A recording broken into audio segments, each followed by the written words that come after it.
Cute, sexy, and fun. You're watching CSF Nation's own WMK TV, Channel 90.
Everything's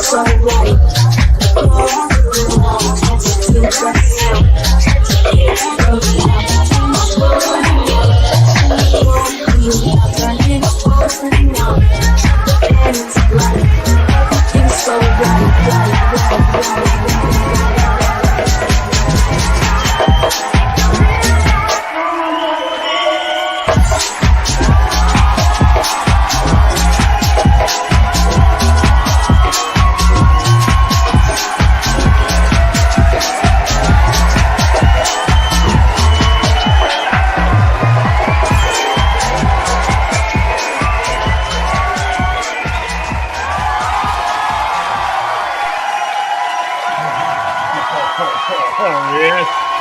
Yes. Yes.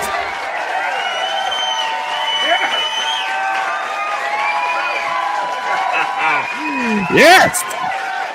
We are back. Yes. Yes, we are officially back after all that hoopla that went down last week. So before we get started, let me give you the obligatory. Whatever you say, boomer. Okay, boomer. Yeah, boomer. Whatever you say, boomer. Okay, boomer. Yeah, boomer. Whatever you say, boomer. Ha ha ha ha! I don't think I've ever pulled off a Makini that epic before to get my channel struck. Copyright strike. But it is what it is. It's an expensive lesson learned, but we got our channel back. We're back. Makini Live is back on the air.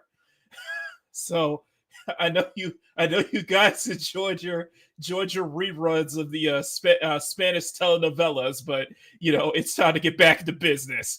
Anyway, welcome to the sexiest Sunday afternoon art show on YouTube. Makini Live with my co-host Mama Bear.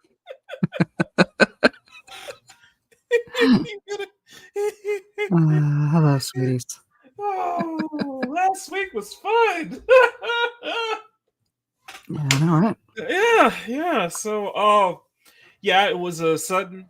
It went off the air. Of course, Makini Live and Makini in the Morning went off the air. So, they had to air. So they had to. So WMK TV had to air reruns of Makini Live and Makini Morning. Plus, somebody decided to put some Spanish telenovelas in during broadcast syndication. So, but that is WMK TV channel 90, right? But we redirected. We all the producers and everyone. What? Okay. What is going on with my freaking okay. So it said chat disconnected. Please wait till we try to reconnect you. It's been successfully connected. What is going on? Who is messing with the show behind the scenes right now, guys? Come on. Jesus Christ. Oh my god. What an 8-day. Oh, we're back.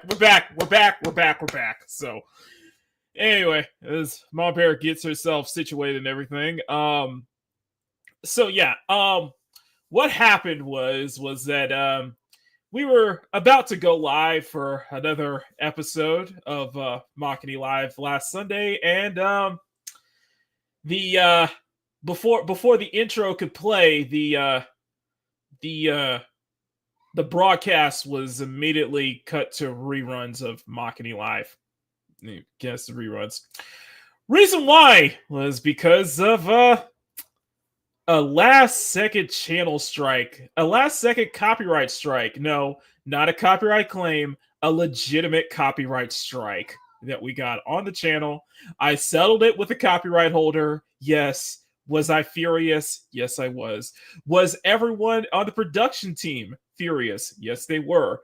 Was Loki and Michael, our director and senior producers, very angry about this? Yes, they were. Was WMK TV Channel 90 angry about this? Yes, they were. We it was a mess, but luckily my co-host made the right decision to do an emergency broadcast on her channel, on the sister channel. I don't know what the name of the sister channel is, but so let's give one round of applause to my co-host, who is at the moment not available, but she will be here in a few seconds. There you go.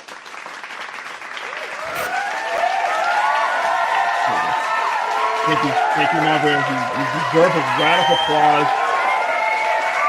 I know she is speechless right now. She's absolutely speechless. But yeah, that is what happened. Truly amazing. Thankful speeches. Yeah, sure. Everybody came in clutch, and we were able to broadcast Makini live on Mom Bear's channel. So yeah, we had a bunch of meetings. What do you mean we cannot?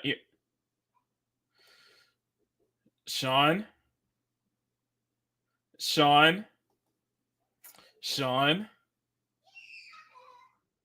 don't mess with me, please. Please don't. Please don't. Just please don't mess with me on this one, okay? Anyway, Howard confirmed it. I will have to run upstairs in a few minutes, but okay. Yeah, this is why we have two channels, is to, back up in case of emergency, Mm-hmm. Yep, and we all learned a valuable lesson. Of course, Mama Bear was there through the numerous, and I mean numerous meetings that we had all last week regarding this situation. Our producers, a couple of them may have included a newspaper going, no. Yeah, our producers, especially the heads at WMK TV Channel 90, they were not happy with us. They were not happy with the situation, and I take full responsibility of this, unlike most people. Yep. So I've no idea. We have no idea how to turn the applause volume down, because he's saying when you put the applause on, nobody can hear anything over the applause. Sorry. It's just so we've had multiple meetings, and as I've told, I already let you know, Mama Bear. I let you know, and I let everybody know. Everybody is paid and everybody is compensated. So you guys are getting extra pay. So you guys are getting paid extra this week for my blunder. So we get paid. Yes. Thinking of, we do need to do some fundraising to make up for his expensive mistake. Yeah. I would have a change super chats charge. are definitely appreciated. Yeah, super chats are definitely appreciated. That was $162 that I had to pay out of pocket just so I can get we can get us back on the air. That was $162 we had to pay to get us back on the air. So if you guys would like to help donate, super chats are greatly appreciated. Memberships are greatly appreciated. Like I said, everyone, including the girls, everybody who's working hard to get this show back on the air, you guys are all getting extra pay this week for my blunder. So if this happens again, you don't expect me to pay you guys extra for it, okay? That goes for you, Mom Bear. Yeah. I didn't even know we got paid. I'm with Sean. I want reparations. Sean's a guest. Sean's just a regular guest. He's not part of the show. He says, I'm going to go film a meltdown in my car crying and screaming.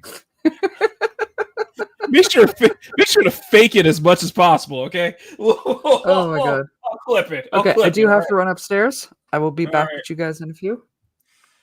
Anyway, we got a lot to go over today, so strap in and get ready. Sean, if you would like to come into the studio as a guest today, let us know. We'll send you a link as always. And thank you to everybody. So before we say hi to everyone in the chat, of course, we got to do our usual. And this time, it's Maricela speaking for you. Hola, CSF Nation. I am Maricela Telly, one of the producers here on Makini Live and Makini in the Morning, as well as the official weather girl on Makini in the Morning. I'm just here to remind you all that if you enjoy the show, please smack that like button and make it jiggle. And if you want to support Makini, smack that subscribe button as well. He would appreciate it, and we all would appreciate it. Now, I hope you enjoy the rest of your show, and I'll see you all later. Adios. Mwah.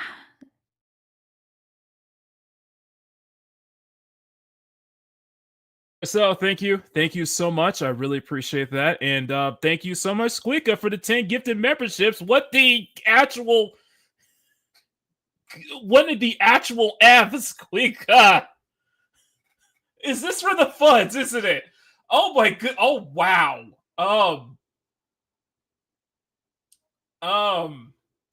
Mars, Smokey Max, Punkos, Arwin, I've been burgled, Jason, Paragon Mechanic Games, Madman, Bubba Doom, and Mark, I think it's Mark the Infinitely Tired, are all CSF Nation memberships. It's got CSF Nation members thanks to Squeaka. So I have to update the outro now. Thank you, Squeaka. Thank you so much. That is a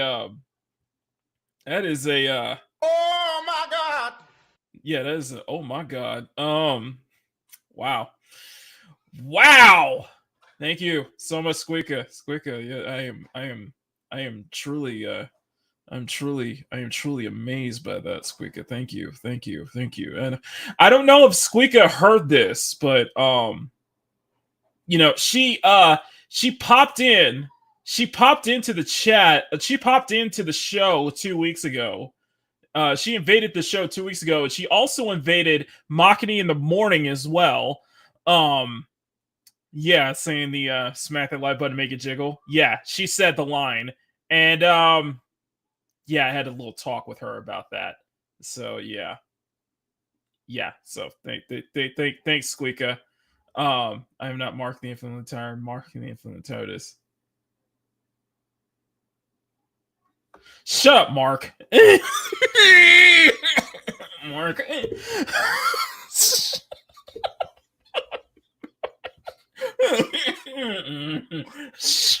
Mark. Shut up, Mark. Anyway, let's go ahead and say hi to everybody in the chat. I know you did that. You ain't broken shit. Bama. No, go back to sleep. Anyway, let's say hi to everybody. Power with, of course, the Power 9 News Network. He's been dropping the Power stuff. He's been dropping the new stuff with the whole gender trends that's been going on. The gender reveals, such like that. Of course, people are still the fallout from the whole Peanut the Squirrel and Fred the Raccoon situation is still going on. And for some people in this chat, they believe that Peanut got the Peanut and Fred got their Peanut and Fred were avenged on Tuesday night. Peanut and Fred were avenged on Tuesday night. I think the owner needs to sue. I think he needs to sue because that was serious government overreach, and that it shouldn't have happened. And yeah, to the Karen who decided to pull this stuff off, yeah, you are despicable. You pull this stuff off. You are despicable. You are absolutely despicable. We have some Camilla. Hello. Who's absolutely despicable?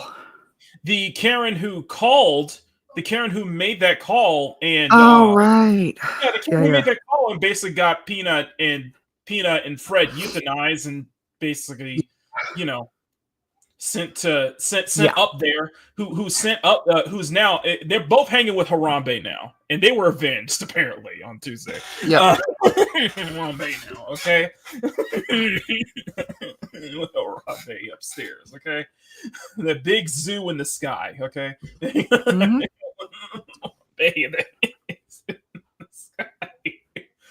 So yeah, justice for Peanut and Fred. So yeah. There has been some stalking news with one of the VTubers, Camilla, which is very alarming. Very alarming. Yeah. Squeaka. Big thank you. By the way, yes, Squeaka invaded my Squeaka invaded the show 2 weeks ago. So I made sure not that happened. She also invaded Makini in the morning. For those who don't know, if you guys remember, this is what happened. I have video. We have video footage of that, and yes, I was not happy about this, Mulberry. I'm telling you right now. Okay, hey, here I'm gonna share. Yeah. I'm gonna share this. I'm gonna share this right here because Squeaka decided to squeak her way into Makini in the morning, and this happened Station with right here.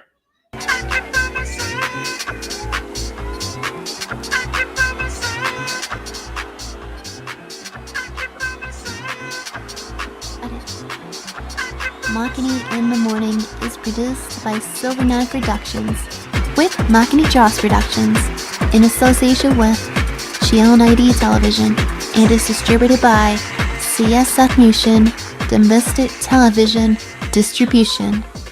Ah, Squeaka, eso fue encantador. Thank you, Miss Ella. Excellent. Thank you. Gracias. Thank you. You're welcome. You're absolutely welcome. But Makini will likely hear this later. I know he's probably hearing my sweet mouth, so I need to get going. Go. Bye, Thank you, Squeaka. Marcella. Bye, y'all. Bye. Don't tell Makini. Yeah, that's what happened. And yes, she got stern talking to.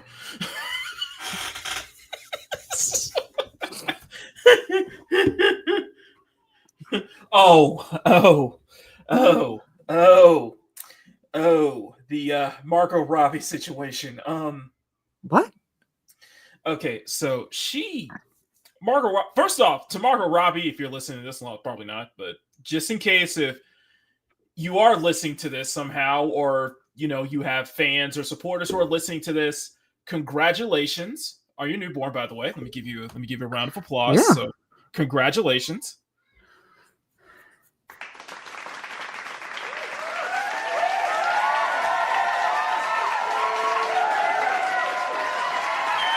So, congratulations. So big congratulations to Margot Robbie on their newborn, and she had a son, by the way. So very, wonderful. very happy, wonderful to see that. And some people weren't happy. Okay. Some people weren't happy to the point where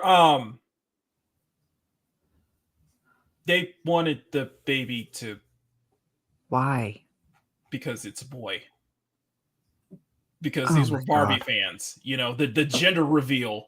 The gender reveal trend is causing mental health issues and toxic behavior. Women fantasizing about having girls and being devastated by boys.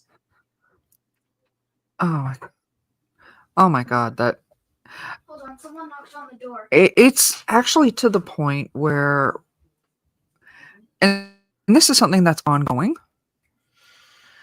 Mom, Yes. Amazon. Okay, one sec. I will finish this thought in a minute. Go ahead. Well, in the meantime, yeah, that's what happened because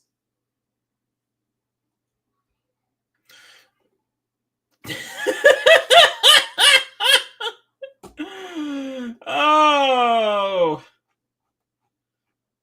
the pleasures of feminism with some of the drawbacks Never mind. included. You did not hear me say that. What? I said the pleasures of feminism with some of the drawbacks, unfortunately. Honest, it's this is not what feminism was originally. I'm sorry. It's clearly for Barbie fans. It's the modern. It's the modern wave of feminism. But Yeah. actually, when I was pregnant with the little one, Mm-hmm. the worker who was doing the multiple ultrasounds, because somebody didn't want to reveal what gender they were. Uh-oh. I love you. Anyway, Little bears. multiple ultrasounds. No, they were telling me that soon up here that they were going to be not revealing what the gender is at all, because there is a lot of people, and I'm assuming it's a cultural thing, not Rocky. judging. Hey, Rocky, that will actually terminate if it's a girl.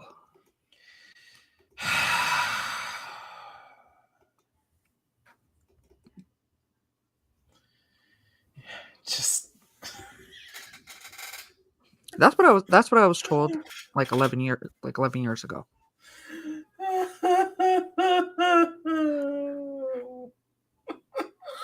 sorry. Just sorry. Just apparently disgruntled Barbie fans, because Barbie was a major hit last year. Yeah, Well, they're having a meltdown because Margot Robbie, Barbie had a boy instead of a girl. So she And had they a want kid that instead baby of to a Barbie. and they wanted the baby boy to, not I'm not experience getting into life, which culture not that is. not experience life for the first time. Let's Yeah. put it that way. Like, are you serious right now? Like, are you serious? Oh, wait. Anyway, yeah, let's move on from that, because we're gonna be here all day without that. Anyway, Punk. Yep. Good afternoon to Hello. you, Punk. Oh, to all my channel members, you should be getting your badge. I sent the badges out yesterday, so let me know. Let me know. All channel members, check your badges. And to all the new channel members, also to all the new channel members, check the community tab. Check the community tab. I sent the batches out yesterday. Now that you guys are brand new members, you can join in and get the access to your rewards as well. See? Nice. And Mom Bear has some things about her rewards, right? She got hers. So everybody. I did get mine. Yeah. Did you like it? It's huge, As I told isn't it? you backstage, I have not actually peeked out yet. I have been like crazy busy. You know what? I need an awe sound effect for this.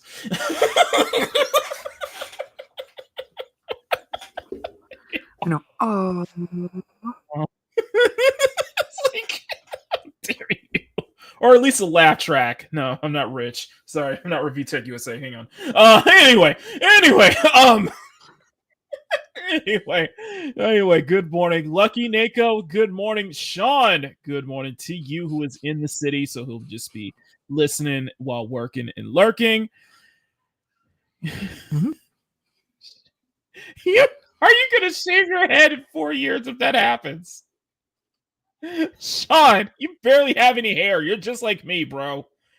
All you guys are fade, all right? Hey, man. Bald men are sexy. Exactly. Squeaka, thank you. Get that DMX thing going on. Exactly. Squeaka, thank you so much. Check the reward. Is he? No. Seriously. Okay. You know what? I'm gonna drop. No, this I real don't. quick. I don't doubt it's huge, but yeah, I've been like crazy busy. No, so for those who are very new to the channel member stuff, I am doing the term batches every 2 months, and this month and the last term, that is a lot of artwork, and I mean a lot of artwork that I put in this last term batch. So, Oh my gosh, Sean's gonna have a fro. Term 4 is gonna be just as big.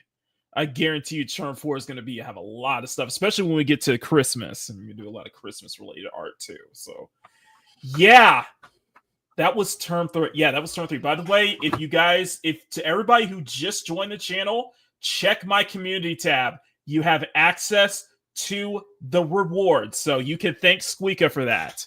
And Squeaka, you should have your rewards as well if you're an early adopter. Anyway, well, one of our recent members who's been a member, apparently he's been a member for a year, is Mark the Infinitely Tired. Shut up, Mark. Anyway, yes, justice for Peanut. Yes, justice for Peanut. Rocky, good morning to you. I heard what I said, Ronnie. Good morning to you.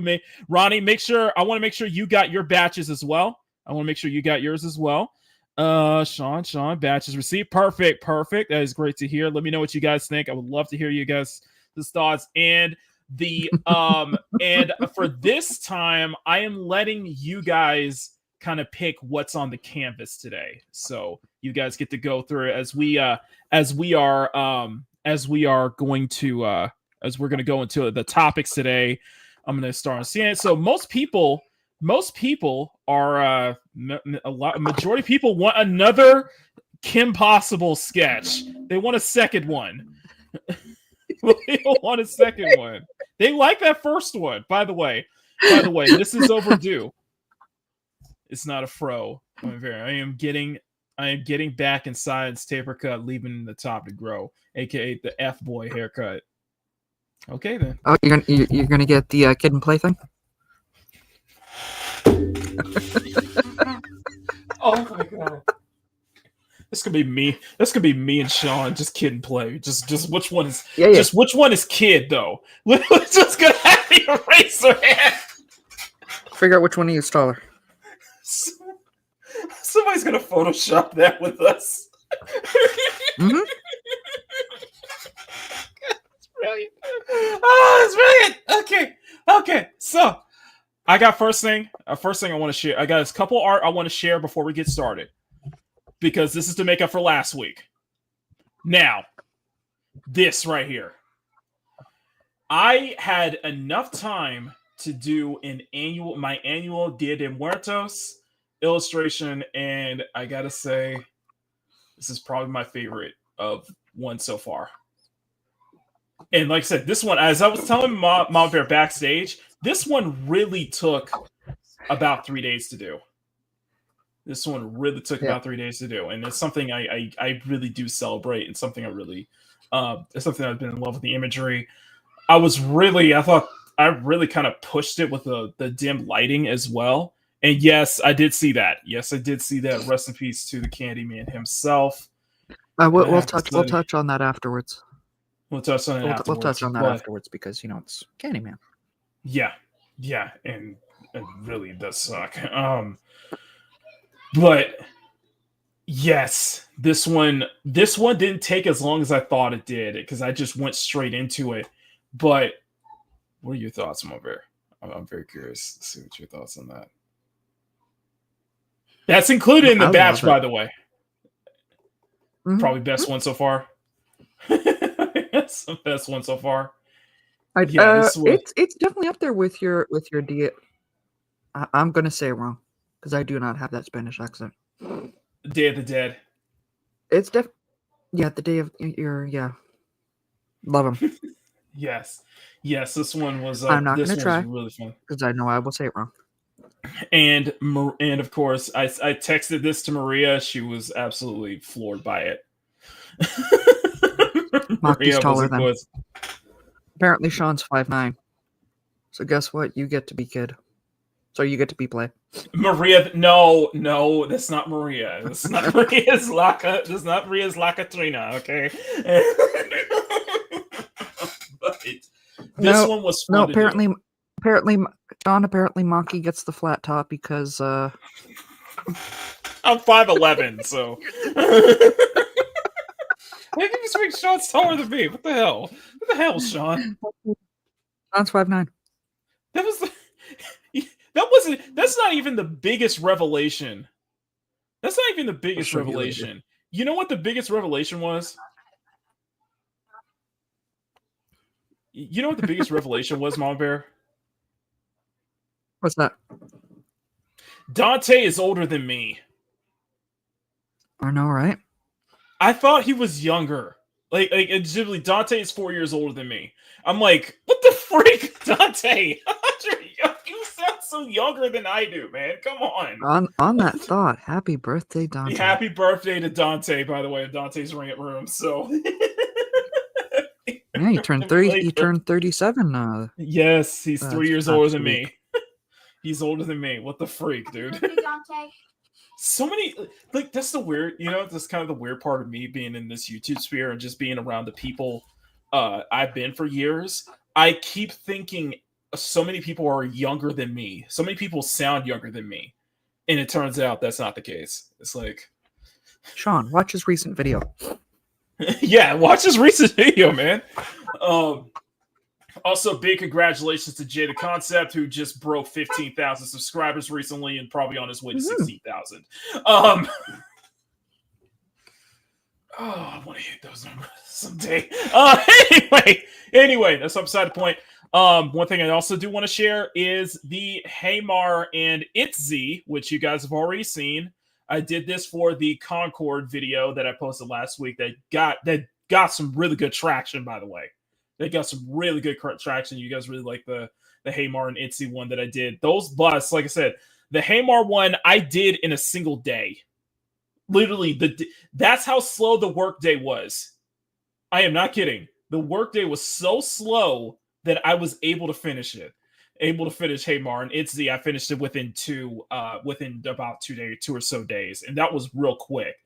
Now, two things I want to get into. Two more things I want to get. Two more things I want to share is the ones that I've been dropping. I dropped 2 more last week. One was Nerdy Shigo, and the idea technically was like I saw some fan art of Shigo from Kim Possible, and I was thinking about doing it until Mama Bear kind of like gently like pushed me. Like she gently kind of like pushed me to doing it. She was kind of like putting it in my head, just like I thought about that. I was like, I wonder what. I was talking about how you gently pushed me into you got me into doing this. By the way, I bullied him. You didn't bully me. You just like I was like, why haven't I done Kim Possible fan art? And you responded, why haven't you? Yeah. I was like, oh yeah, you're right. The entire time we've been together, yeah. So no. The idea of Shigo with glasses just came from the top of my head when I was drawing this. I was like, I'm gonna see how Shigo look like with glasses. Yes, I did. You showed him, didn't you? You shoved him, didn't you? And yes, Jason, thanks Squeaka for the gifted membership. And then, of course, the Kim one. Okay. A couple things. I am really proud of the lighting. Like legitimately, I did feel like my lighting has improved a lot. And I think this month I'm going to be doing some more with like dim lighting. I think that's what I'll be doing today. The idea for the outfit was some art I was following of, if you guys don't look up, okay. You guys want some really, and Mom Bear is going to love this. I guarantee you Mom Bear is going to love this art. Look up the name Ickpot. Just look up the name Ickpot. Look up that name. I know exactly who you're talking about. Do you? Brucifer and the guys on Kingdom of Nerds. They are always covering comic book covers, and the one that keeps popping up that I always love is Ickpot. I know exactly who you're talking about. Okay. You know what? I'm going to go on Dimbor, and I'm going to show you who I'm talking about, okay? Oh, show the audience. Yeah. Oh yeah. This one right here. I have been really inspired by some of their stuff lately. I have been really into some of his stuff lately. Like, love it, absolutely love it. I've been like, the funny thing was, I was even. Let me see if I can find my phone. I've been going on Pinterest lately to kind of find like similar poses like this, and that's how I was getting the ideas. But yeah, the artist's name is Ickpot. Ickpot actually does comic book covers too. And, actually, I have one saved in my gallery. Actually, I forgot to tell you. Yes, This Morgan was the inspiration for Dia de Muertos. I'm not kidding. Mm-hmm. I got the post from here, straight from that, and I think it was Um, and I think it was this one right here that I got the idea for the outfit and such like that too. So for Kim Possible's drawing, because I had that side by side when I was putting that together. But I've been really getting a kick of doing. I've been really getting this kick of doing dim lighting, and I feel like I've improved a lot. I really feel like I improved with this one. So that's what we're gonna do today. I'll do another one, and judging by you guys' votes, you guys want another stealth Kim Possible. Kim Possible today, so we'll do that, and we'll get into the topics today because there has been a lot of topics going on in the video game industry, in the general just movie celebrity stuff. It has been pro wrestling ring gear, I know, right? So, of course, I'll start off with, you guys know what happened. There was some election going on. Last week. I don't know if you guys heard about it, but I guess some orange man got back in office. If you guys caught the Wednesday show, before I deleted it, I deleted it. You guys know my stance. You guys will probably hear my personal stance on this matter. Listen, Okay, before we touch on the Orange Man, look up Final Fight number 2 Ickpot variant. Okay, let me see. They keep using the same drawing in it. And Lucia. Yes, this one right here. Just love it. I've got it saved in my phone. I can see my phone. I've actually found it right here. Here we go. Found it. Right. Yep. So see, and then there's a swimsuit variant. Can I or should I just leave it alone? Yes. So you want me? Can I? So I can play oh my God. No, the other. No, go ahead, play it. Play it.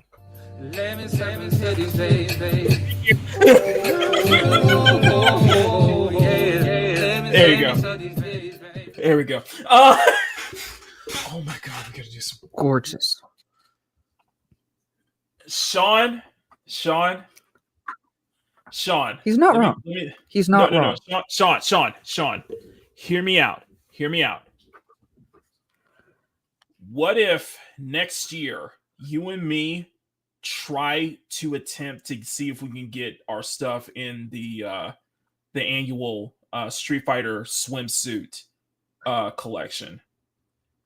Because Udon actually scout other artists to do covers and such like that. What would that be something you'd be interested in? Let me know, Sean. That was something you'd be interested in. Just something to think about. But yes, this is absolutely gorgeous. Like I said, I've been kind of inspired by their work lately. So, the annual what? Street Fighter swimsuit special. It's a published book. They publish this every year. I'll show you. Okay. I'm at literally 100 skill points behind Udon. It's just something worth thinking about. Okay? It's just something to think about. Okay? No, but they do this every year. It's a swimsuit collection where they do something special. They have a bunch of art where they get the official artists under Udon Comics as well, but they also get a bunch of artists that you may know as well to do like special illustrations for their collection. They do this every year, and I remember last year on Twitter, they actually reached out and asked who would be interested in to kind of show a portfolio of their work to see if that would be showed up in there. So wow. Just something to think about. Just something to think about, something to work towards, you know? I'm just saying. Okay? Just to think about.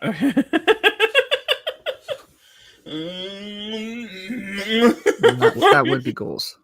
That would be awesome. That would be fucking awesome. So, sorry for cursing. That would be freaking awesome. Anyway, so you guys I asked think for cursing is acceptable at this point. Well, I try to keep it. You know what. This is me trying to be like, trying to keep it more professional. That's sometimes, I'm just saying. But I get Every it. now and then, Now and then. Okay. Oh, good grief! I gotta go train with the ghost of Kim. Hey! That would just be something to work towards. That could be like a little goal. Think of it like a New Year's resolution for next year, Sean. Just think about it, man. Honestly, with the way Sean draws muscles, I would love to see him draw one of the guys. Oh yeah, exactly. Sean does fantastic at male anatomy. I'm just saying. We gotta do a collab at some point. Like, seriously, I think we gotta do a collab. Like, me and Sean gotta do a collab at some point. Just a thought. Just putting that idea in your head, Sean. Just something to think about. Okay. Anyway. Okay. New Year's resolution: learn how to draw. You know how to draw, Sean. Dang. Oh my god, Sean, you killing me here, man. Yes. Sean, you killing me right now. Come on now. Hey man, of all of us, only one of us has been confused for a professional game artist. It's not like there's gonna be. It's not like Firewalk or Sony is gonna publish a Concord swimsuit collection anytime soon, right? Oops.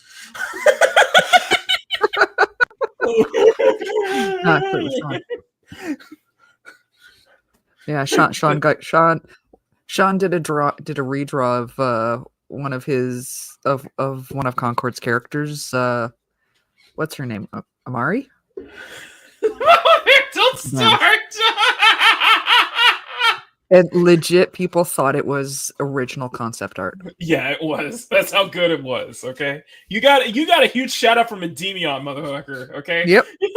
Endymion. Okay. I will. If people play around me, I will set them straight. Come on. But to be fair, one of the community posts, guess who commented on the Kim Possible art? Ooh, Smash JT. Nice. I'm not poaching the idea. I'm just putting the idea in your head if possible. If possible. If the stars somehow align. Okay, cool. Maybe. Just maybe. Just maybe. Smash JT on Makini Live. Just a thought. Just pushing a thought. That would be awesome. I told Culture on the I told Culture on the on that gameplays that I will call in sick. I will call in sick and I will come on that gameplays when he is able to get none other than Kyle on that. I will call in sick just for that. I'm like, no, I'm in. Come on. Please. I'm just like, please let me in. Please. Yeah, you will. It is your channel. You will have to reach out to him. So. I know, right? Okay, so we will do that. And for the In record, the meantime, I did start the work with one, but it's still your channel. You did a great job with that, and I think the ball is in. And thank you for that. It just happened unexpectedly, but ball's definitely in their court. So all I can say I know he's busy right now, but I'm just saying, Jay, if you are listening, We'd love to have you on. Name the time. Name the play. Name the time. Name the time. Absolutely. Name the delays, man. I will set it up, and I'll make sure you get a huge CSF Nation welcome here on Makini Live, my friend. So if you guys not subscribed to Jay the Concept, please do so right now. Like right Absolutely. now. And Sean, heck yeah. Heck yeah. Bro. Oh my god, I just thought about that. I just thought that me, Jay, and Sean. Wouldn't that be awesome? Just get 3 artists. Yeah, 3 black artists on. I'd be happy mama there. Oh my god, 3 artists on the show. Just like a freaking art jam. Like a freaking art jam, basically.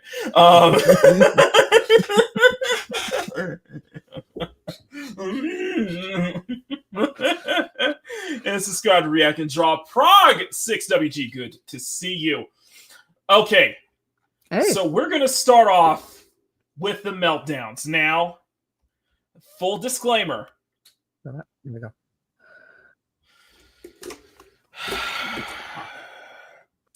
Hold on a second. Sean?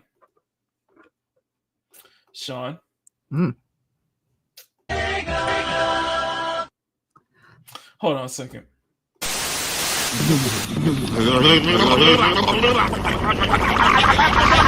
What did you say, nigga?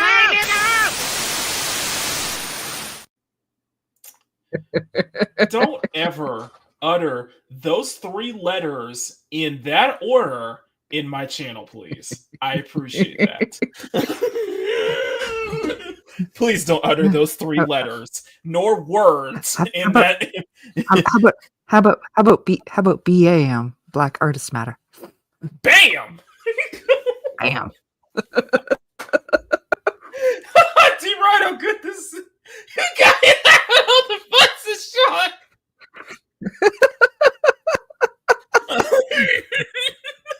Oh man, don't tell me you're in a.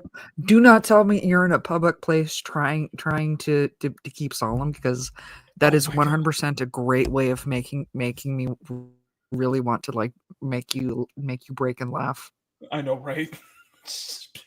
Yeah, everybody on the bus be like, "What is he laughing? Why is he laughing so hard?" Oh god, that would be brilliant. It's just I can see it now. Sean dies laughing, and then everybody on the bus just looks at him. Just an awkward moment on the bus. That'd be brilliant. on the plus side, if you randomly start laughing in public, it is a great way of getting people to give you that 6 feet of distance. Because you just randomly start laughing, like even if it's like you're looking at your phone, it's still people are like, "Oh my god, he's crazy."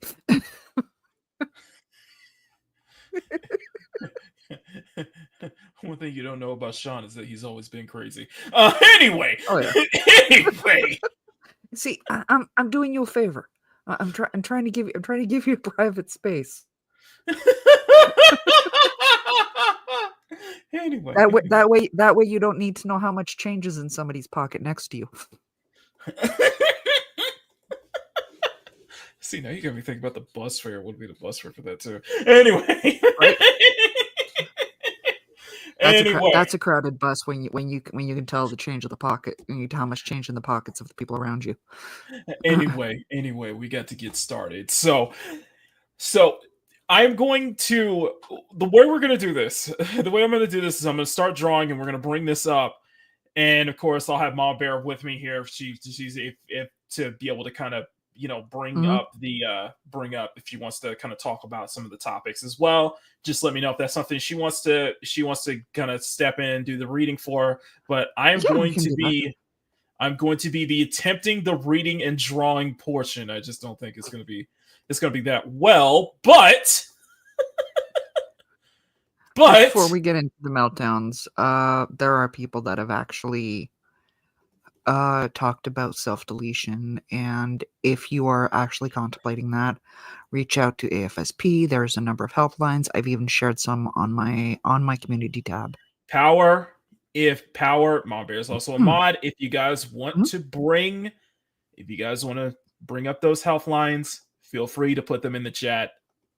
Listen, this is probably one meltdown I'm going to talk about. This is just only one meltdown I'm really going to talk about, just because I find this alarming for reasons I'll let you know. For reasons we'll provide. Now, if you know the one Sean's talking about, we can bring that one up too. If it's a different one, okay. I am gonna say it. When you see the name Activision Blizzard, you shouldn't be surprised, because Activision Blizzard is a I'm just gonna go on a limb here. Activision Blizzard is a terrible company, and it's really, really just.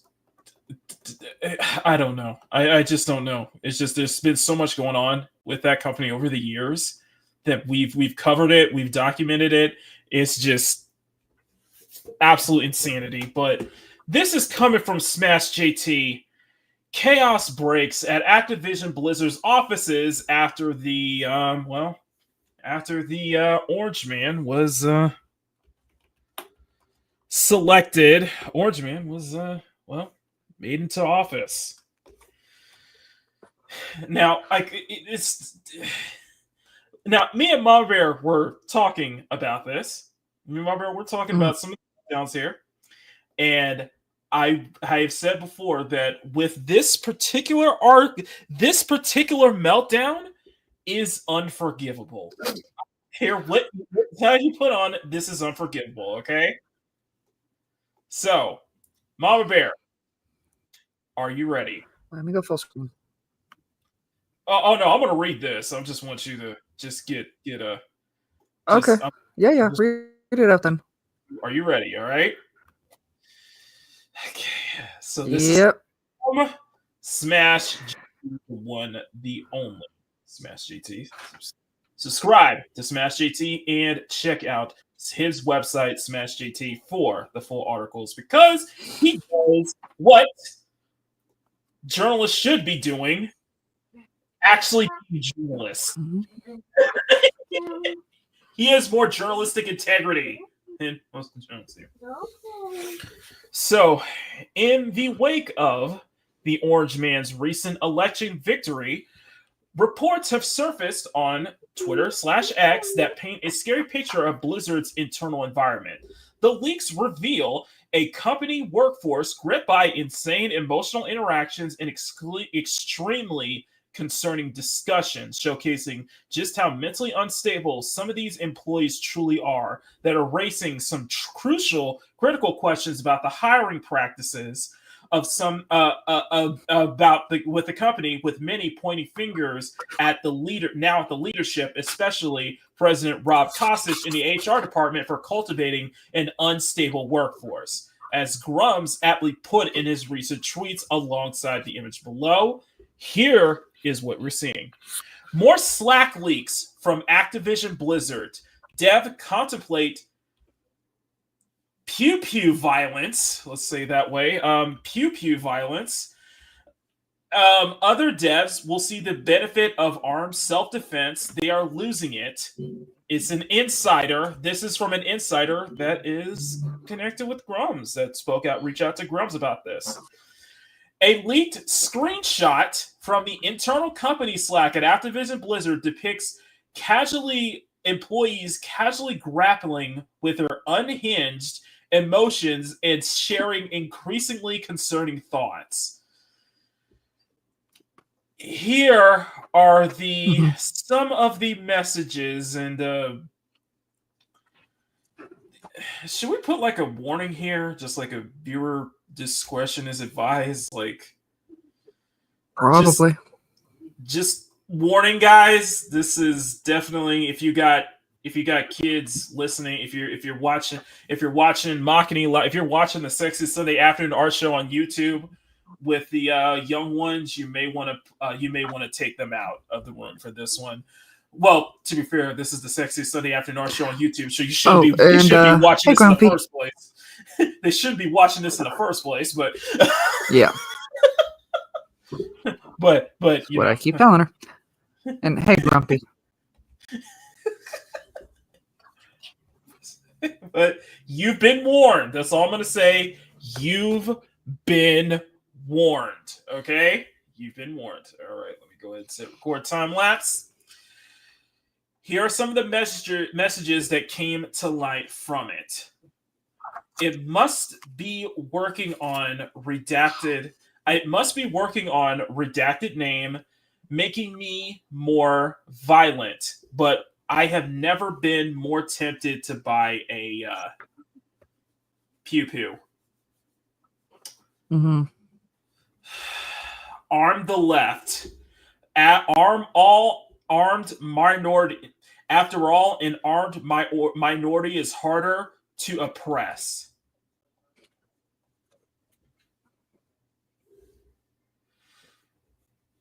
After all, an armed minority is harder to oppress.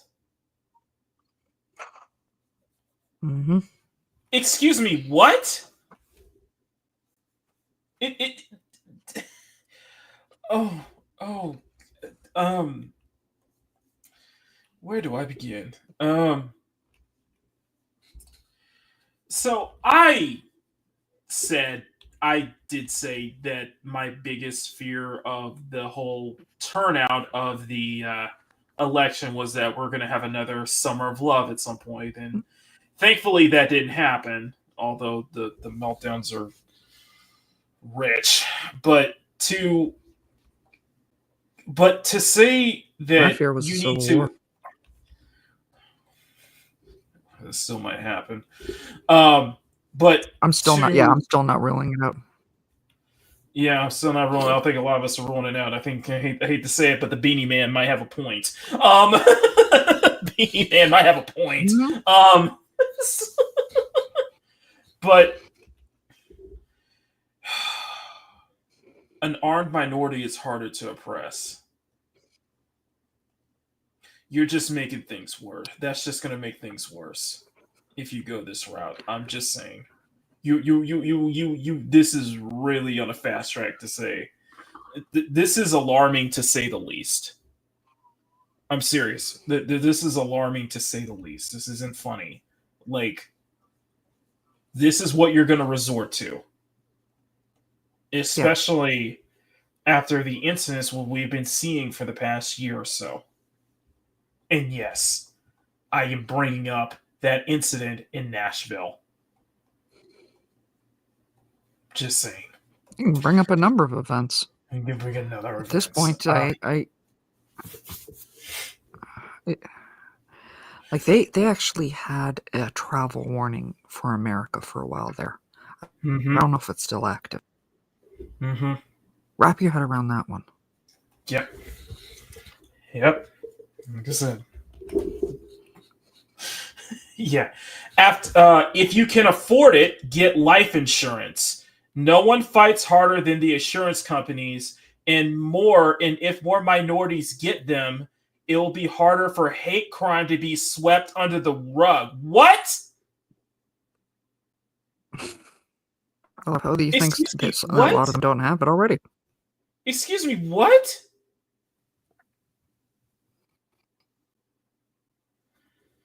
Okay. I had to talk about this with Mama Bear. Before the show began. And I didn't really put my point out there. But this is ridiculous. This is legitimately ridiculous. Harder for hate crimes to be swept under the rug if more minorities get life insurance.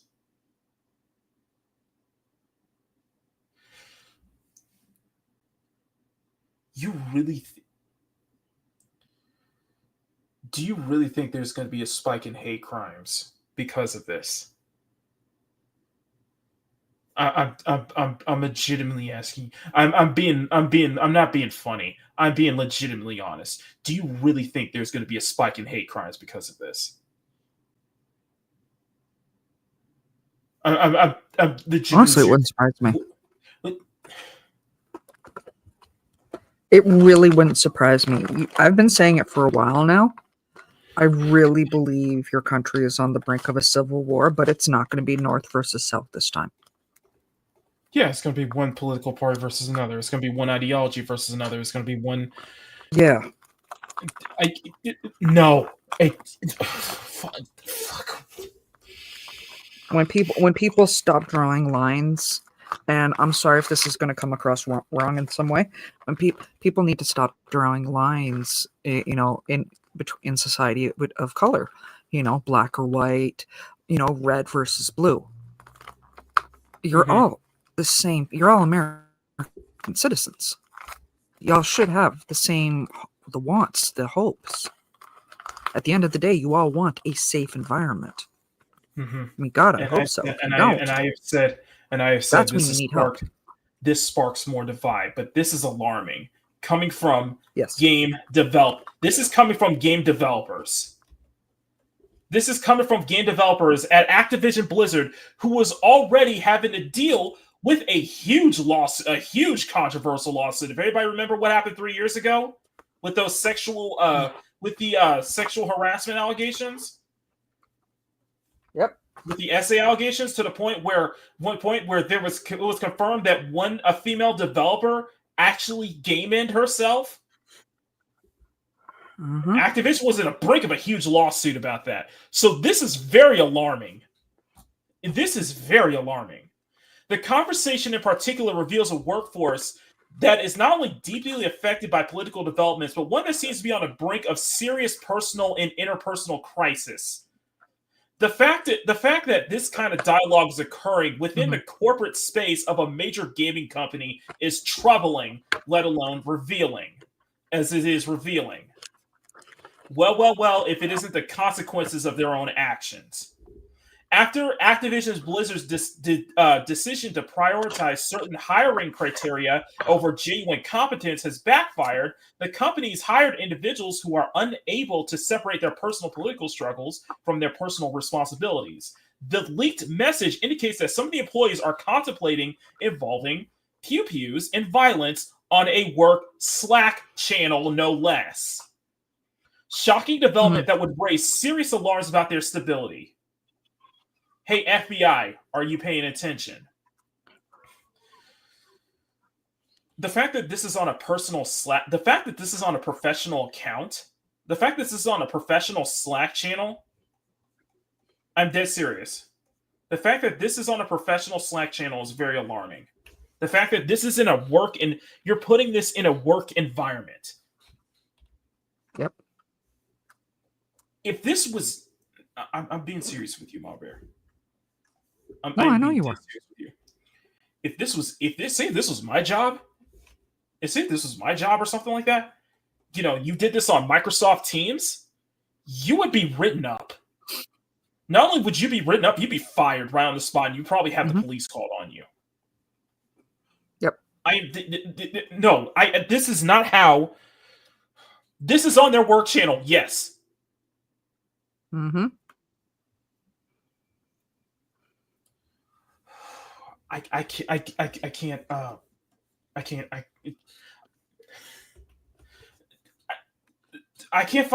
find this excusable. I can't.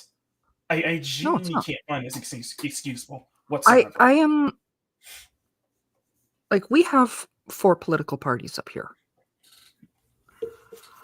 And I actively, when it's politics season, I will not go into any stores that put up what they're, support one politician over the other. Even if they're supporting the politician I follow.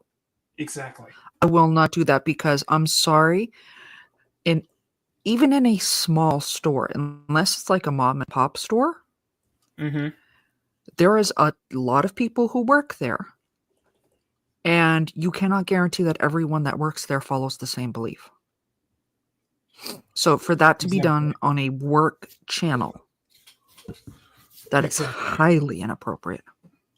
It is incredibly inappropriate, and that will get you in trouble immediately. I get out of respect for that their names are censored, but this is alarming. Okay, this is legitimately. I understand privacy concerns, but this is legitimately alarming, especially if especially with people at this company, at a big corporation like this, making these statements. Mhm. It is very alarming. Activision. It's not hard to see why this is a problem for Activision and Blizzard's output. When a workforce is dominated by DEI individuals who are openly struggling with emotional regulation and extreme reactions, it's no wonder that the work environment is this unhinged to match. Emotionally volatile environments don't foster creative geniuses, they do not.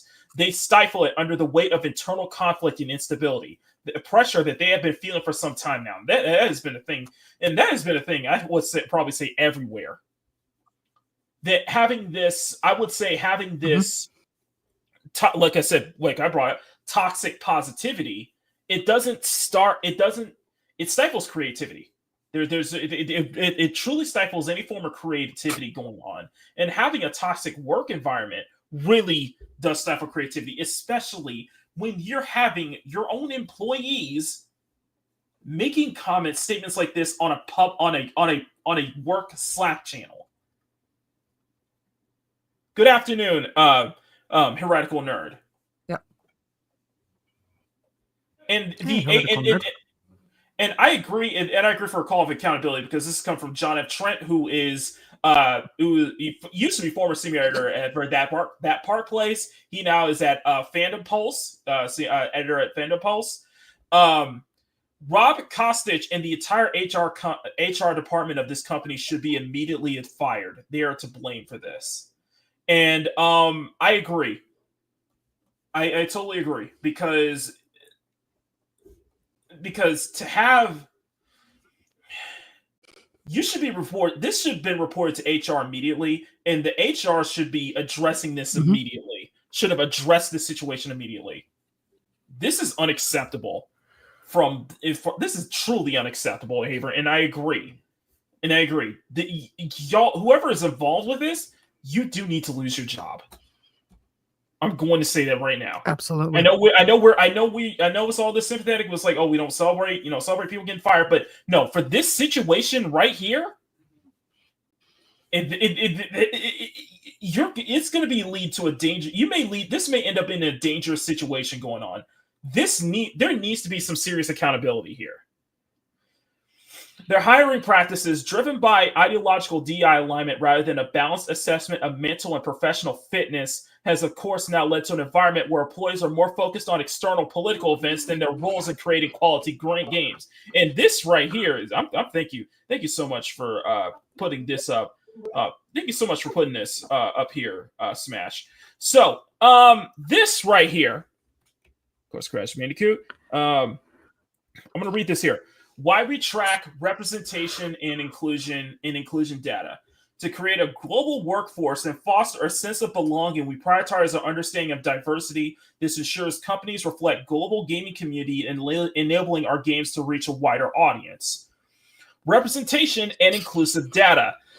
Tracking transparency allows us to be intentional about where we focus our efforts, involving ourselves accountable for reflecting the global gaming community to serve. Well, you guys are not taking accountability considering your Slack channels going on right now. The research demonstrates belonging is a driver of retention and engagement in any organization. Therefore, we started measuring every employee's sense of belonging through an inclusion score. An inclusion score. Really?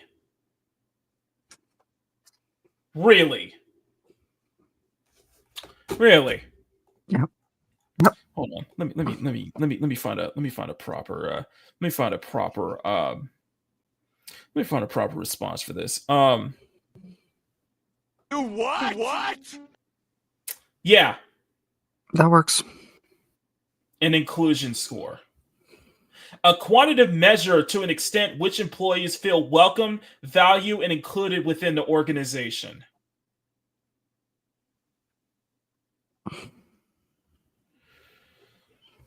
This is alarming. This is alarming. I'm sorry. This is alarming. I am seriously sorry. This is It is. We continue to receive positive and informative feedback, enabling us to better align our sources to improve employee experiences. This isn't helping. This is not helping anyone. This really is not helping. No. And you want to go through this inclusion score when you can't even mental check. You're not even like mentally checking it within this position, within any position. You know, everybody wants to bring up, we want to bring up meritocracy, and I agree with the whole meritocracy thing and find the best person for the job, but they also have to be mentally and physically stable as well. Especially mentally stable.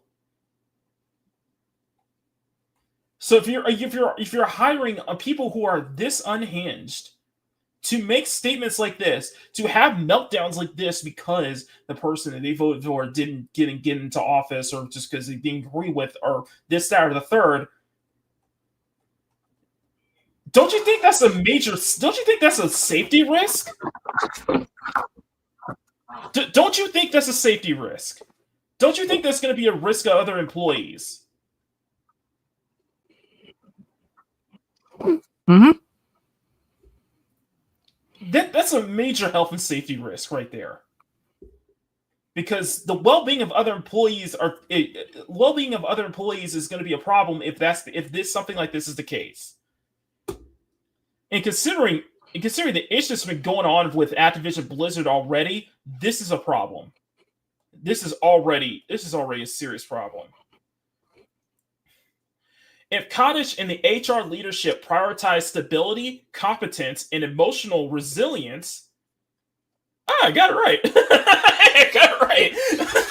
If Cottage and HR leadership prioritize stability, competence, and emotional resilience, the company wouldn't be facing a situation where their own developers are contemplating arming themselves to making these kind of veiled threats. The fact that such discussions are taking place potentially without immediate HR intervention or with corrective measures is an indictment on the department's leadership, but more so concerning for a potential travesty in the midst of planning. First off, Smash. Don DeMarco. First off, Smash is Don DeMarco. I agree. Yeah, this is a risk. This is a risk, and the fact that HR management had nothing to. The fact that HR management didn't, HR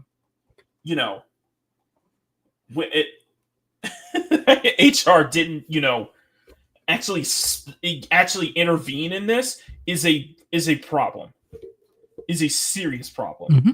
Activision Blizzard needs to take swift action over this absolute insanity to regain control over its workplace environment. The current situation is clearly unstable, not just for the employees involved, but for the company's reputation and safety of everyone involved. I couldn't imagine working in an environment where coworkers speak so flippantly about genuine terror. Rob Kostic and the entire HR department needs to be held accountable for allowing this kind of toxic atmosphere to go unchecked. Good God, the gaming industry is a mess behind the scenes, and yeah. For a company like Activision Blizzard that has been historically plagued by controversies, the recent situation should be eye-opening in the final straw. The leadership must prioritize safety and stability in the workplace, not just for employees who are clearly struggling, but for the future of the company as a whole. If they continue down this path with emotional volatility of some of these employees as the norm, the result will be more chaos and more steeper decline in the quality of work. Activision's leadership must face the reality of decisions with serious reform. The company as a whole will unravel. This is pure insanity. And you know what I call this? You know what I'm going to call this?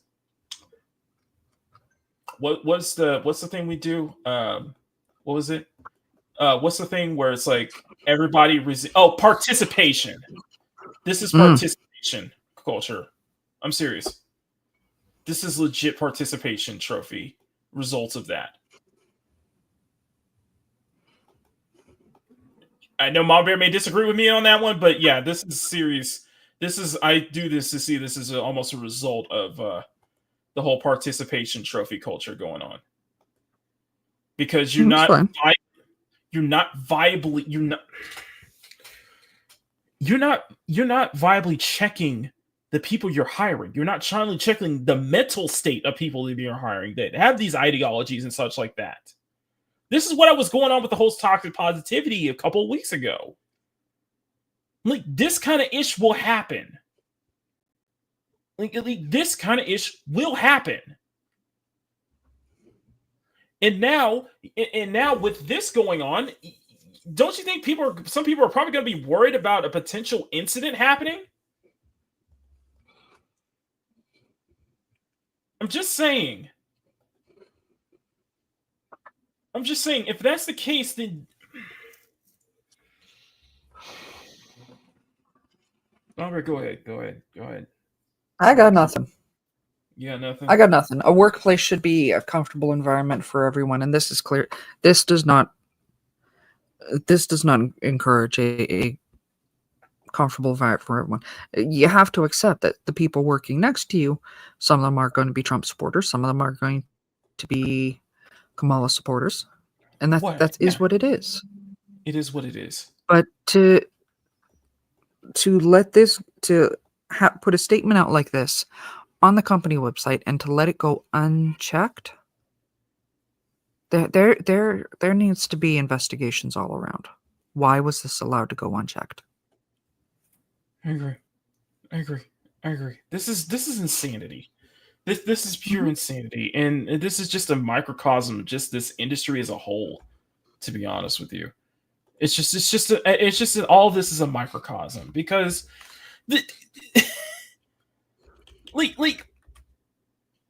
can people actually work in these can work with people like this? Like if I find out about stuff like this, then yeah, I would be on eggshells too. I wouldn't probably want to feel safe, and I probably would either report to HR or put my 2 weeks notice in.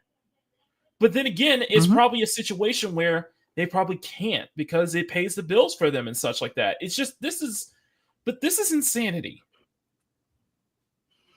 This is legitimate insanity here. I don't know how else to put it.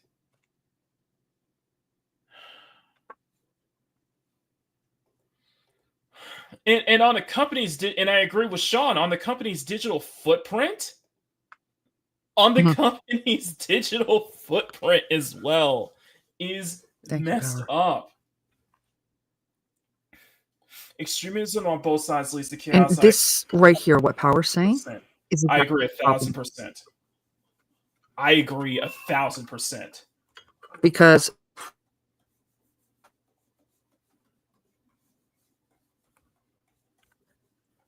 to pretend that there aren't like wackadoo, what's the word I'm looking for? It would be wackadoos, like really crazies, radicals, like sticking your head in the sand. Mm-hmm. There are crazy supporters. Both sides need to be called out equally. Yes. Like there was a guy who dressed up his 3 kids. Like, have you seen this picture? No, I have not. Dressed up one kid as a MAGA supporter. Put one kid in blackface, and I don't remember what he did for the third one, and had the 2 of them in chains. That was their group Halloween costume.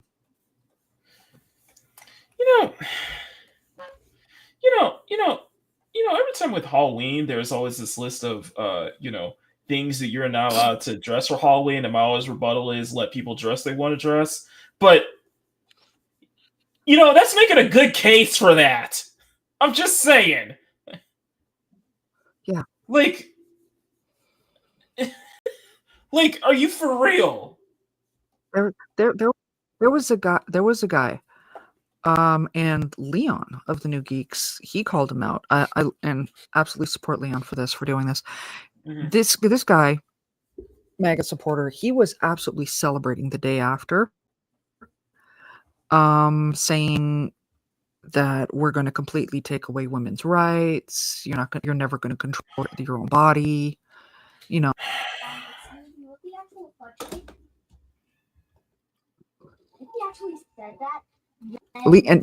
a lot of people called him out for being an absolute wackadoodle, and full support to everyone who did that, because if you see it in your own camp, no matter which side you're on, it needs to be called out. I agree. I agree 100%. Just absolutely effed up. Absolutely effed up, man. But this is the games industry. That's the thing. We've been covering this all this year, of these meltdowns, of just people just losing their mind, and within video games, man. This is within video games here. Like, are you? Is this the same industry that I've been a part of? Is this the same industry that we've been a part of for ever since we were children? Like, are these? If this is what it's like I don't even want to be in it. Like, there's moments where it's just like, I don't want to be in a part of the industry, though. Like, I read stuff like this, and I'm like, do I even want to be a part of this? Like, is it worth it? If this is what you're, especially, it's like, maybe you're better off just going independent, you know? Instead of, being under the thumb of a big corporation. Just like, this is ridiculous. This is legitimately ridiculous. I feel like we're in the Mama Bear. No joke. I feel like we're in the Twilight Zone sometimes. I do feel like we're in the Twilight Zone, you know? I mean, you've heard me talk about it a couple times. I don't think we're in the Twilight Zone. I think we're in the Will Smith universe.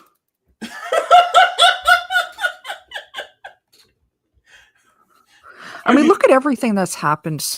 Are you saying these people need to? You see, these people need to get a good Oscar slapping? Is that what you're saying? 2020. Pretty much everything that's happened is something that's from a Will Smith universe. I found it. Mm-hmm. Some people probably do need a good slap across the face. They probably need a good slap across the face. No lie. Mm-hmm. No lie. Oh my goodness. But I think the heads, the higher ups, the CEO, especially the people at HR, probably need to be fired over this, because this is an alarming thing, and especially if somebody especially if one of these people on these Slack channels actually acts out on this, where do you think all that blame is going to be placed Mm-hmm. on? Where do you think that all that blame is going to be placed on? The higher ups and people involved. I'm just saying. Yep. Mm-hmm. And there have been listen. You guys have been on the internet, so you've guys seen all the different meltdowns from so many different people going on. We're not going to get into those because it's just ridiculous. A lot of it is just ridiculous to me, and a lot of it's just inexcusable to be this antagonist. To having a meltdown to being in fear is one thing, but to be this antagonistic to the point where you're telling people not to buy your game is another thing. I'm sorry. I'm referring to the whole situation with Caravans, with the developer Caravan Sandwich having a meltdown on Twitter about this, and telling people not to buy their game if they voted for Trump or something like that. Just like effing ridiculous. We're gonna save the Dragon Age stuff for later, but this one is another. Yeah. Hold on. Yeah, I checked Discord. I'm working on finding another one. The other one I mentioned. Okay.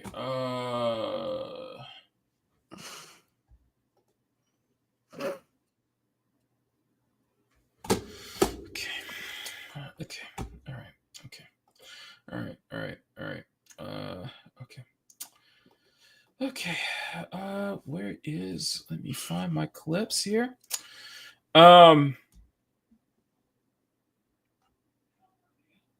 There it is. Mama Bear? Yes. Oh! Ew! Dude! What the fuck?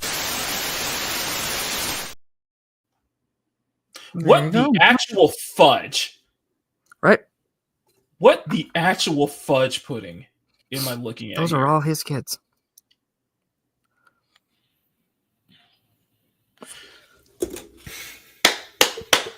Okay, I'm gonna say this again. I'm gonna say this again. I'm gonna say this again. I'm gonna say this again. Mhm. You can't make this up. You No, you can't. God damn it! You can't make this shit up. that is this year in a nutshell. Mhm. You cannot make this up. Like, you can't make this up. Guess which side he supports. Obviously. I know, right? No. Obviously. I found the video of the other one. No, please don't. No, please don't. Please don't. I kindly ask you, Mama Bear, Yes. please don't send it to me. Please don't. I don't want I already sent it to you. I'm not gonna I see already it. sent it to you. I'm not gonna see it. I don't want to see it. I don't want to see it. So just that's all I'm gonna say, okay? I don't want to see it. Are we moving on then? Yes. Okay. Okay. Mama Bear. All right. Let's get back to focus on the gaming. Yep. Let's Are you a focus on the Sega game fan? then. Are you a Sega fan? Question: Are you a Sega fan? Oh, I was a long-time Sega fan. All right. Well, then name some. Okay, off the top of your mind, top of your head, name some of your all-time favorite Sega games. I mean, I spent a whole summer playing Mortal Kombat Ultimate MK3, and of course Primal Rage. If anyone has hung around me any length of time, they've heard me talk about that one. Well, what, ladies and gentlemen? Of course, I think it was the Genesis version of. It was either the Genesis version or the it's more the arcade version of Mortal Kombat 1, the original Mortal Kombat 1, the official Mortal Kombat 1 that spawned the glorious ESRB rating. Mm-hmm. There's actually even toggles to actually eliminate blood and such like that, which that's actually not a bad idea. If you want to get you can get to play FK. Yeah, but well, I can go off on some of my favorite all-time Sega games, which include Virtua Fighter, 5, Sonic, of course, plenty of Sonic titles. Jet Set Radio, Crazy Taxi, Tropical Street Racer, Streamcast. You know what? I have a love with. I have a special fondness for the Dreamcast. Okay, I have a very special fondness for the Dreamcast. So, as a early 2000s kid, well, there's been a whole thing when it comes to game preservation. So that we and I think they're taking some L's, and I also think game preservation is taking some W's lately. But a lot of old games aren't accessible. Or simply just aren't accessible anymore. And this is where we go into the big topic of game preservation, because this is coming from Nicola over at Bound Again to Comics in a blow to retro video game access. Sega has delisted dozens of classic titles from their virtual storefront, including Crazy Taxi, Nights, and Jet Set Radio. You want to read this one, or you want me to take this over? I'll read it out. Go for it. I can read it out. Is it large for you? Is it large enough for you? That's what she said. Yeah, it looks good. Okay, all right, go ahead. You can start. I'm ready. You left that low-hanging fruit. Come on. I leave a lot of stuff hanging. In a devastating blow to players' ability to play. I was like, go ahead, go. I'm sorry. In a devastating blow to players' ability to play retro games, Sega has announced that they will over 70 of their classics titles soon to be delisted from various virtual storefronts. Hold on. Sega has announced that they will over 70. Okay, who edit? That's what I was just thinking. Guys, come on. Who edited that? Sega announced that over Sega has announced that over 70. Sega, don't let us be grammar and tone police here, okay? Don't let us be tone police here. Bounding, come on, guys. I love y'all, but come on. Come on, guys, you're Sega better has than this. announced that over 70 70 of their classic titles will soon be delisted from various virtual storefronts. I'm not to you, Mama Bear, but to Bounty in the comics and to your editors. Read, nigga, read! Spencer, come on now. Cider, Spencer, come on now. Yep. Hey, go ahead. Apparently there's an editor job open at Bounding into Comics. Love you guys. Love y'all. We love y'all. Just come on, y'all. Announced via November 6th update to the company's official online support site, the eventual enforcement for this decision will see select games and bundles will be delisted from virtual stores, becoming unavailable for new purchases. Oh. Set to commence on December 6th at 11:59 p.m. PST, the specific titles set to be delisted vary by platform. For Nintendo Switch and PlayStation players, 2010 Sega Genesis Classics will be the only rendered unaccessible. Only Okay. title rendered unaccessible. Okay. Meanwhile, Xbox players will lose access to not only Classics collections, but also Altered Beast, Crazy Taxi, Golden Age, Monster World, Nights into Dreams, Sega Bass Fishing, Shinobi, Sonic the Fighters, Streets of Rage, sorry Sean, SVC, Toe Jam, Earl, and Virtual Fighter 2. Oh. What? The hell? Oh. However, the worst affected will be Steam There will players. be Steam player. I got this. Work on your drawing. Will be Steam players, as Sega is set to remove a total of will remove 62 titles from Valve's digital storefront, including Alex Kidd and the Enchanted Castle, Alien Soldier, Alien Storm, Altered Beast, Beyond Horizon. You got seriously editors. We need an editor at Bounding into Comics. Altered Beast, Beyond Oasis, Biohazard Batty, Bonanza Bros, Columns 3. Why not Columns 2? Comic Zone, Crackdown, Crazy Taxi, Decap Attack, Dr. Robotnik's Mean Bean Machine, Dreamcast Collection Bundle, Dynamite Heady, Echo Jr., Echo the Dolphin, Echo Tides of Time. They really don't like Echo.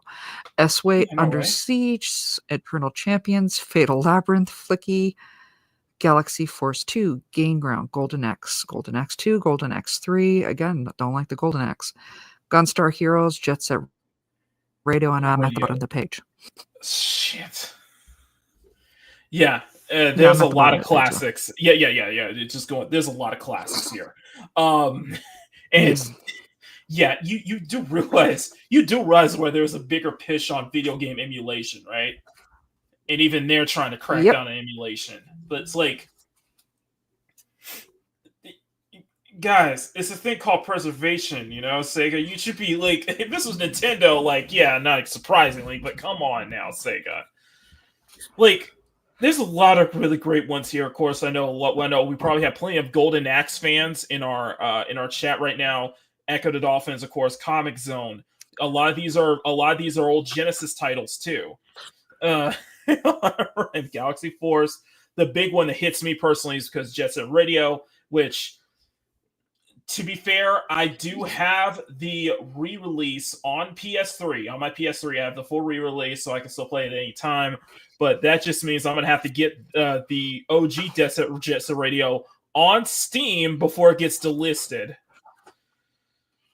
But there's more. You ready? Go ahead.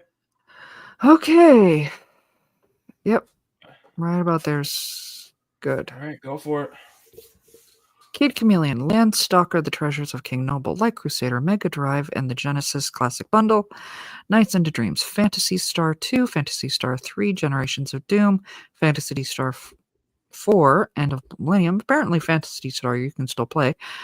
Rise Star, Sega Bass Fishing, Shadow Dancer, Shining Force 2, Shining in the Darkness, Shinobi 3, Return of the Ninja Master, Sonic 3D Blast, Sonic Spinball, Space Channel 5 Part 2, Space Harrier 2, Streets of Rage 2, Streets of Rage 3. Sorry, Sean. Super Thunderblade, Sword of Vermilion, The Revenge of Shinobi, Toe Jam and Earl, Toe Jam and Earl in the Panic of Funko Town, Vector Man 2, Virtual Fighter 2, Wonder Boy in the Monster World, Wonder Boy 3 in Monster Lair. And Grumpy makes a good Sean makes a good point though. They cannot can't say- hold no, it's Sean's comment. They can't hold 2 kilobytes to carry those games. So like, yeah, a lot of these are old titles that were back in like during the 16-bit era, and they're probably not that they're probably they're probably not as they probably don't take up as they probably barely take up much space. I don't think at least Genesis or Master System titles would take up that much space anyway, you know? And I don't know if it's a licensing thing either. I'm happy to see Primal Rage is still on there. So yeah. But go ahead and continue. Yeah, right about there. Luckily, not everything is bleak, as Sega's website promises. While the games will become unavailable for new purchases, all Sega Classic games and bundles you own will remain in your library, ready to be downloaded and played at any time. Moreover, those with Nintendo Switch Online subscription will still be able to play select individual classic titles through services include Virtual Console. At current, Sega has yet to provide a specific reason behind their mass delisting. However, speculation suggests that a few possible explanations. The first is the fact that certain series like Crazy Taxi, Golden Axe, Shinobi, Streets of Rage, and Virtual Fighter are on track to receive new entries into the relatively near future.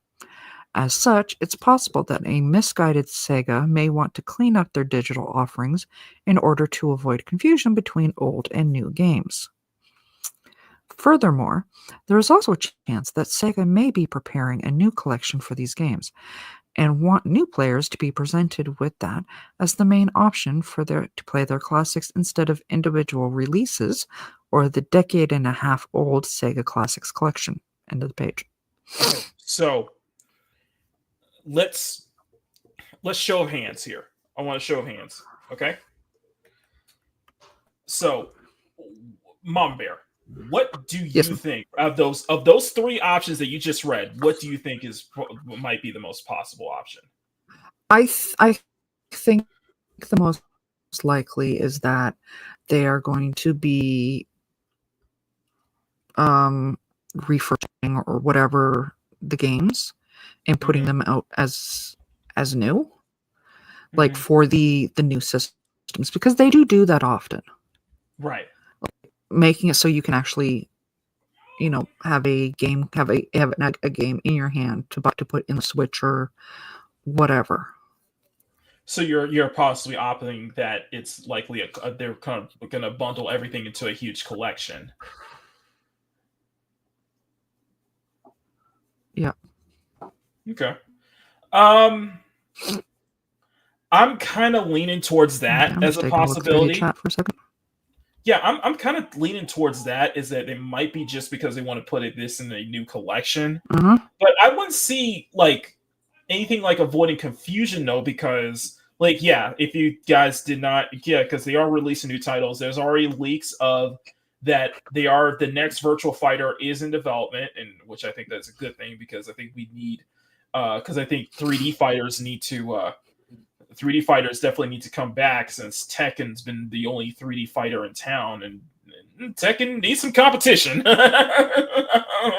Tekken needs some competition. But have the grandfather of 3D fighting games finally ever come back. And Virtual Fighter has and the thing is, Virtual Fighter has already has a dedicated. It's a niche scene. It's a niche scene, but it's a scene. It's a dedicated fan base. Virtual Fighter has a very niche and dedicated fan base. We already saw that. If you guys caught the Game Awards trailer, if you guys got the Game Awards segment from last year, Sega dropped teasers of all their new games, which include a new Crazy Taxi, a new Golden Axe, a new Shinobi, Fourth Streets of Rage, and then of course the one that gave me the one that I lost my ish over, a new Jet Set Radio. If you guys did not see that, you know, I'm gonna shift this just for a second. I'm gonna play my reaction because that was from an old Makini in the Morning episode that I clipped out just for that. So I'm going to share this because but this came from last year and I lost it. I absolutely lost it. So this is a really old one here. I want to share this with you guys real quick. You guys are gonna love it. You guys are gonna love this. Okay, here we go. Let me go put the audio up real quick. Okay. Okay, what's what's going on? Because people were losing their mind when they saw this, and I lost it too. Was that a Crazy Taxi license plate?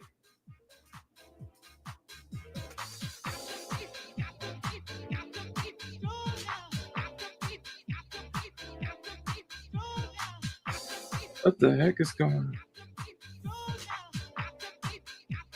What the? No!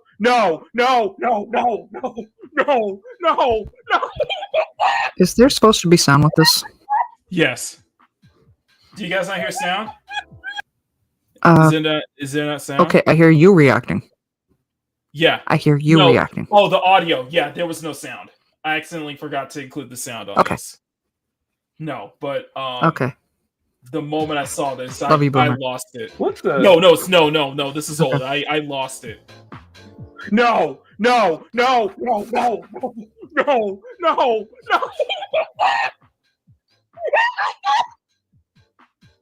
I legitimately lost it live.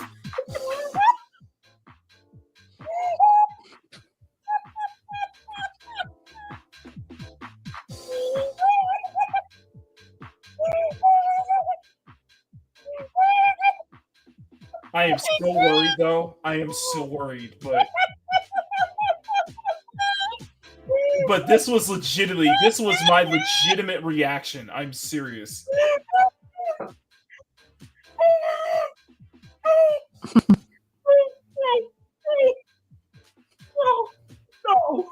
No! You can't do this to me, Sega. No! You can't do this to me, man. Oh my god! I was tearing up. Like, I was legitimately tearing up.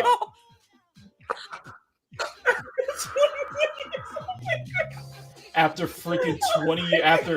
nearly 2 decades, we get Oh my god! After 2 decades, after nearly 20 years, we get a new Jet Set Radio.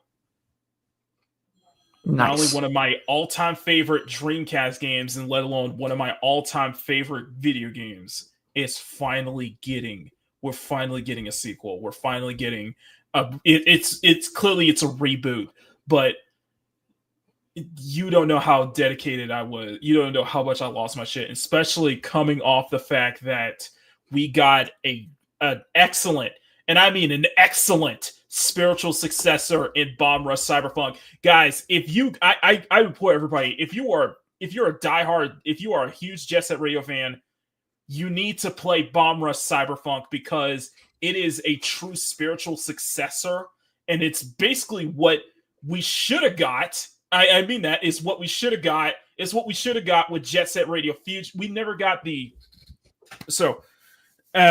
little tidbit here. So I lost it when we got back in 2012 when Sega announced that they were re-releasing Jet Set Radio to modern consoles along with Sonic Adventure 2. That's the side of the point. But we never got that we never got that re-release of the Xbox launch title Jet Set Radio Future, which I believe it was probably due to source code, not having the original source code for that game, because that was all the way back in 2001 or 2002. So it was so old, but just seeing this I lost it. I freaking lost it. And also seeing Crazy Taxi getting a re-release, getting a reboot as well. I completely lost it. And now, a year later, I do have some worries. I'm not going to lie. I am worried. I am very much worried. But going back into this, get these games before they get delisted, especially if you're on Steam. Get them before they get delisted. And, going into some of the comments here, this is why emulation and recreations will never die. I am 100 behind emulation. I am seriously 100 behind I'm 100% behind emulation. Just a sad reminder that the game industry knows they used to mine diamonds. Now they mostly mine tar instead. Yeah, it's homebrew stuff like that. Like, this is the whole thing when it comes to and that also goes into that still goes into the whole discussion with digital. Do you actually own your games? And well, as everybody know from Steam, you really don't own your games. You basically own a rental when it comes to buying any game digital. You don't really have full ownership of that, because they could cut that off and stuff like that. But even Steam has said, if there were any case that Steam goes permanently offline, they will have a backup to where you'll still be able to continue playing your games long after Steam is gone. But I am worried. But this does worry me, and this legitimately does worry me. I'm hoping that Sega does like a virtual storefront or something like that. But yeah, you don't own anything digital, and that's the sad part. But I would say I think the possibility is they're probably going to repackage this in some kind of like ultimate collection, Like the funny thing is that with the recent Yakuza games, or even say case like a Dragon, they actually you can actually play a lot of the retro titles in full emulation through Yakuza, which is a pretty cool thing that they've been doing ever since. Even with the current like a Dragon titles, they still do that, which I think is really, really cool. I want to address this $2 super chat from the one, the only Snowed Up. Snow, thank you so. He's dropping remakes. Should I play that? Should we play that, or should we? Absolutely. You guys want to play? You requested it, so. Do you want me to play it in full though? Because it's a full 6 minutes. No, though. he requested it. Play it. All right, Snow. Just for you, just for the you. chat. This is the full remix. Big thank you, Snow. I'm gonna let this play out while I get some draws done. So this is the full remix in its entirety. Snow, thank you for the super chat. I really appreciate that. Everyone's so fair. Makini's got me there. Drop the panties there. The lights are flashing bright. Turn it up all night. Drop the panties light. Everything's so bright.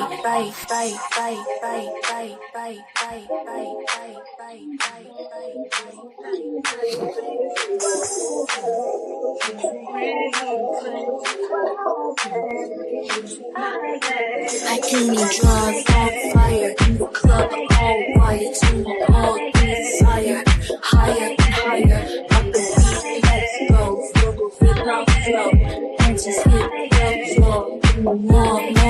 Makini draws on fire in the club, all wired to all desire. Higher and higher, up the beat, let's go. Flow, and just hit the floor. More. Draws on fire in the club, all wired to all desire. Higher and higher, up the beat, let's go. Flow, and just hit the floor. More.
flashing bright, turn it up all night. Drop the pennies high, everything's so bright.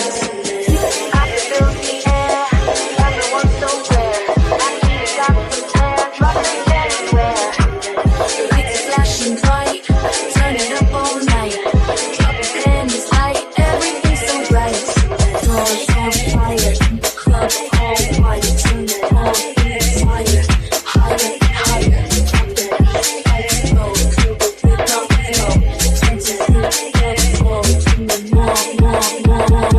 Call me music, hot to beat, just drop the pennies, drop the rock, don't stop it, stop it, drop the bill, everywhere. Everyone's so rare, my feet stop, feels rare, drop the pennies rare. That girl feels better, everyone's so rare. Makini's got the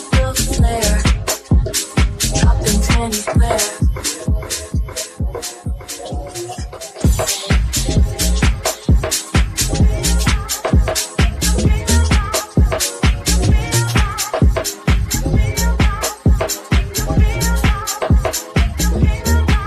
Fill the air, everyone's so rare. Makini's got the flair, dropping pennies rare. Fills the air, everyone's so rare. Makini's got the flair, dropping pennies rare. Lights are flashing bright, turn it up all night. Dropping pennies light, everything's so bright. Feel the love around, dancing to the sound. Pennies hit the ground, Makini's rolling down. Feel the love around, dancing to the sound. Hit the ground, Makini's rolling down. Makini's rolling down, Makini's rolling down. Pennies light, everything's so right. Rolling down, dancing to the sound. Hit the ground, Makini's rolling down. Makini's rolling down, Makini's rolling down. Pennies light, everything's so right.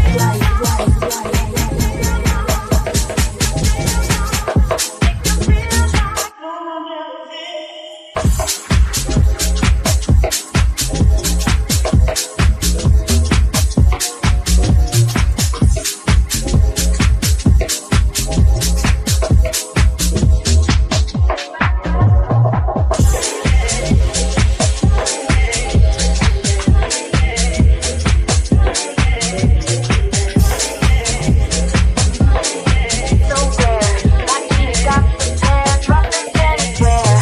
The lights are flashing bright, turn it up all night. Drop the pennies high, everything's so bright. I can feel the air, everyone's so rare. Makini's got the air, dropping. Doors on fire, club all white, turn it all higher, higher and higher. Lights go, feel the rhythm flow. Enter the dance floor, give me more. Makini music, hot to beat, just drop the pennies, drop the rock, don't stop it, stop it, rock the bill, everywhere. Everyone's so rare, Makini's got the flair, dropping pennies rare. Feel the love around, dancing to the sound. Pennies hit the ground, Makini's walking down. Feel the love around, dancing to the sound. Pennies hit the ground, Makini's walking down. Feel the love around, dancing to the sound. Panties hit the ground, Makini's rolling down. Feel the love around, dancing to the sound. Panties hit the ground, Makini's rolling down.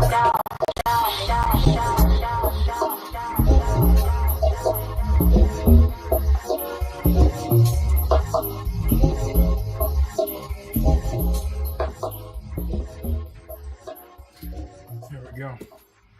And that was included in everyone's batch, by the way. That is included in everyone's batch for last month's for term 2. So you guys have it in full. Snow, thank you for the super chat. I look forward to your the booty break. He says he's going to try to have one ready for next week. So I'm looking forward to it. I will tune into the Con Connection And just for that moment, I cannot wait to see what you guys can do. If you guys want if you guys want me, sound off in the chat. If you guys want me to turn this into a CSF Nation super chat as well, I'll see what I can do. It's going to be a lot of editing. So big thank you, Snowdub, for the super chat. I appreciate that. Thank you guys so much, and I'm glad you guys really like the remix as well. So, all right. I think hopefully what I put on screen. Yeah, Sean's saying my girl got dinner ready during the length of this song. Hey, that's a full length track. That's like 6 minutes. It's a full length 6 minute track. Okay. The one that I gave Snowdub was a 3 minute. I made Snow a 3 minute cut of that. So, so we got through that. Now, this is going to be interesting. So, Snow, I assume Sean, Grumpy, a lot of my fans, Clarence in the chat, you guys, we love Nier, right? We love Nier. Yep. We love 2B. Yoko Taro is a national treasure, in my opinion.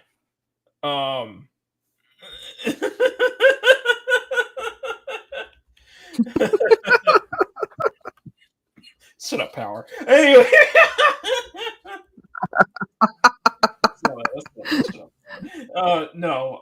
I know that we have a love for it, but Yoko Taro has spoken out on a situation regarding censorship with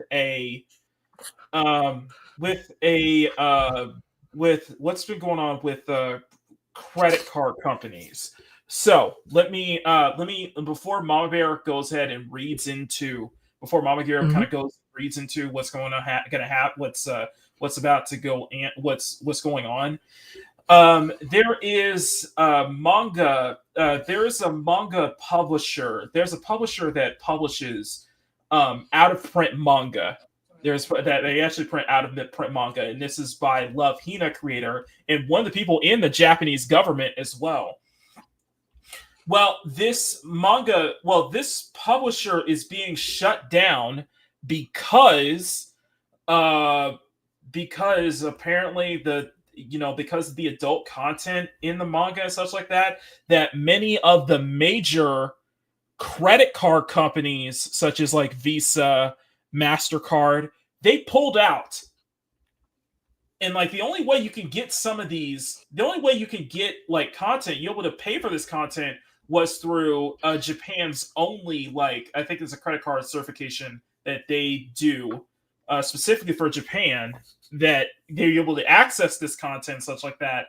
But this is a very alarming thing to see credit card companies, and I mean actual big, the big credit card companies such as like Visa, MasterCard, Discover, pull out because of inappropriate content or adult content and such like that. And it's like, I think it opens up a lot of censorship. It opens up a blatant hypocrisy as well, because we've seen that in the political sphere where these big credit card companies will actually pull out, will stop supporting certain people because of political reasons and such like that. But Yoko Taro wants to really bring this up. And yeah, this is also a problem with DL Site and Pixiv as well. Both of those are Japanese focused publishers as well, Japanese focused companies and such like that. Pixiv is a huge art sharing platform, specifically for Asian artists as well. So they've been up the front with this as well. But Mom Bear, if you want to go ahead and read this up. Hopefully, give me one sec. Hopefully Spencer, no hate towards Spencer. I'm just saying, hopefully Spencer, y'all got the spelling and grammar right this time. I'm just saying, Spencer, we love you, but check your articles sometime. All right, go ahead. Yeah, just a little. Read it over. Yeah. Before you publish. Mm-hmm. just saying. Okay. Near creator Yoko Taro voices concern over rise in credit card companies refusing to handle adult content. If they have control of the clearinghouse, they can even use it to control speech in other countries. Yeah, and that is that is a problem. All right, go for it. All right. Ever the advocate for freedom of expression, particularly in the risque variety, Drakengard and Nier series creator Yoko Taro has admitted to feeling more than a little uncomfortable with potential threats to free speech posed by credit card companies' growing refusal to process payments for adult content. Mm-hmm. Taro spoke out against this rising phenomenon on November 5th via his personal Twitter account. His mind Austin. This is Ostensibly. not on. Ostensibly. Thank you. This is not on Spencer. This is on me. No. Ostensibly. Ostensibly. There you go. Yeah, my brain was just short No. circuiting. No. I get it. Ostensibly. Turned to the subject thanks to the recent news that the publicly accessible out-of-print manga archive, Manga Library Z, would be shutting down after various credit card companies dropped them as clients due to their hosting of various erotic comics. I'm just gonna put this out there. Slight side note. How many of these credit card companies that pull out of the erotic comics, the Japanese erotic comics, are still willing to pay for OnlyFans?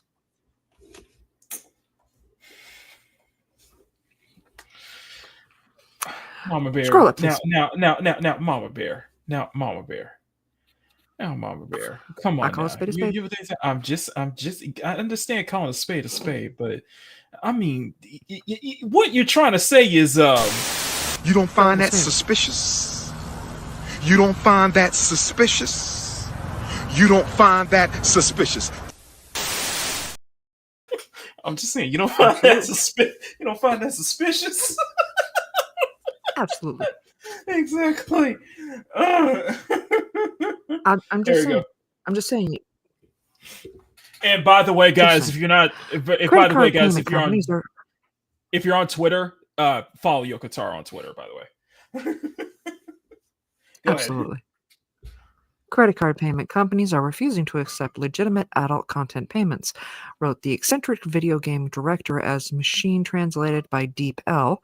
Regulations beyond the law have been in place, publishing and other fields, but the fact that a payment processor is involved in the entire distribution infrastructure can do so at its own discretion seems to me to be a different level of danger.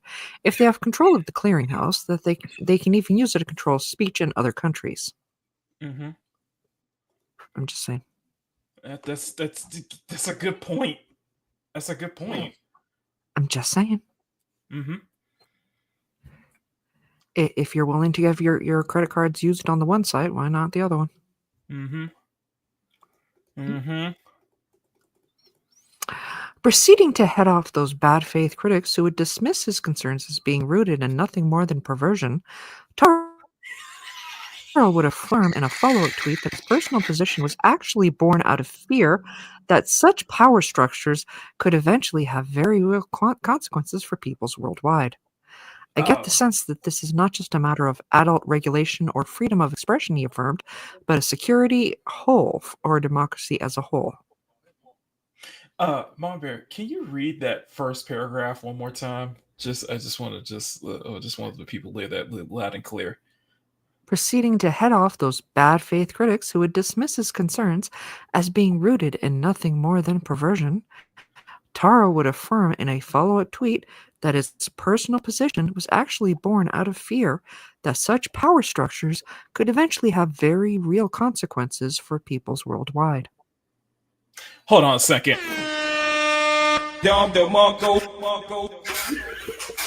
I just want people to listen to that loud and clear because bad faith actors so this is prawn addict Coomer brain. I'm just saying this is genuine fear here. Idiots. Sorry, go ahead. Japanese, curvy Japanese games and erotic comics are bad, but OnlyFans is good. Listen. I go back into this, and you know what? I think I think the more this year's been going on, the more I genuinely believe that this is an attack on heterosexuality. That this is a genuine attack on heterosexuality. It's a I believe genuine. it's an attack on femininity in general. Mhm. Go ahead, continue. Need you to scroll up. Oh, I could continue. I get the sense this man is adult regulation for female. But a I already read security that. hole for democracy. Okay, Democracy as a whole. I already read that. for democracy. Okay, This is Democracy Manifest. This is a threat to our democracy. This is a threat to our democracy here. Okay. Yep. As noted above, though Taro does not specify what specific events or persons prompted his tweets, given their timing, it's almost certain that the aforementioned shuttering of Manga Library Z was at the forefront of his mind when he wrote them. Per a recap situation provided by Manga Library Z founder and Love Hina, Mangata Ken Ken Akamatsu. Akamatsu. So, by the way, little tidbit: Ken Akamatsu is also a big prominent figure in the Japanese government right now. So he's also a government official. He's a politician, and he has been advocating for stuff like this for years, ever since he was in. Even during Shinzo Abe's period before he was assassinated. The shutting down of the Only Pen site, or the No, just general, like for not only for like manga preservation, but for like otaku stuff like that. Yeah, okay. He's a political figure, and he's been advocating for this kind of stuff for years. So he's been a big supporter. He's been a big supporter of like the big, otaku fans, manga fans. He's been in the trenches, so he's a huge activist for that. So and it's great to have people and it's great to have the governments have a politician like him advocating for it too. Going against censorship. He's been advocating. Okay, starting over. Per a recap of the situation provided by Manga Library Z founder and Love Hina Mangata. My apologies if I trip over any of these words. Ken Akamatsu, the direct cause of the site shutdown this time was the payment agency notified us that it was terminating the entire payment service. Yeah. Including payment methods other than credit card payment. All credit card companies, including JCB, suddenly became unusable, and all other payment methods except BitCash also became unavailable. He said, in addition, even the payment for the month that had already been passed was withheld. What the hell? And since the entire premium membership fee for that period and future ones was no longer coming in at all, we found ourselves at a situation where we could not even pay for the server. The Manga Library Z management staff discussed the situation and came to the conclusion that it is impossible to operate a site solely on BitCash earnings. Even if we find an alternative payment agency, the same phenomenon may occur again. We do not want to survive by deleting only some of the works. Yeah, so I want to give you some further context. So JCB, if I'm correct, that is like I think it's their Visa for Japan, like Visa or MasterCard for Japan. I think it's like Japanese only, and that's always been. And when Visa and MasterCard, when the big kind of companies like Visa and MasterCard decided to terminate their contract, JCB was the only way to. JCB was the only way to be able to the only kind of credit that we'd be able to accept. And from what I've heard is that you have to really jump through hoops to have to set up a JCB account because it is Japan only, basically. You know what I mean? So go ahead, and this is Yep. Go ahead.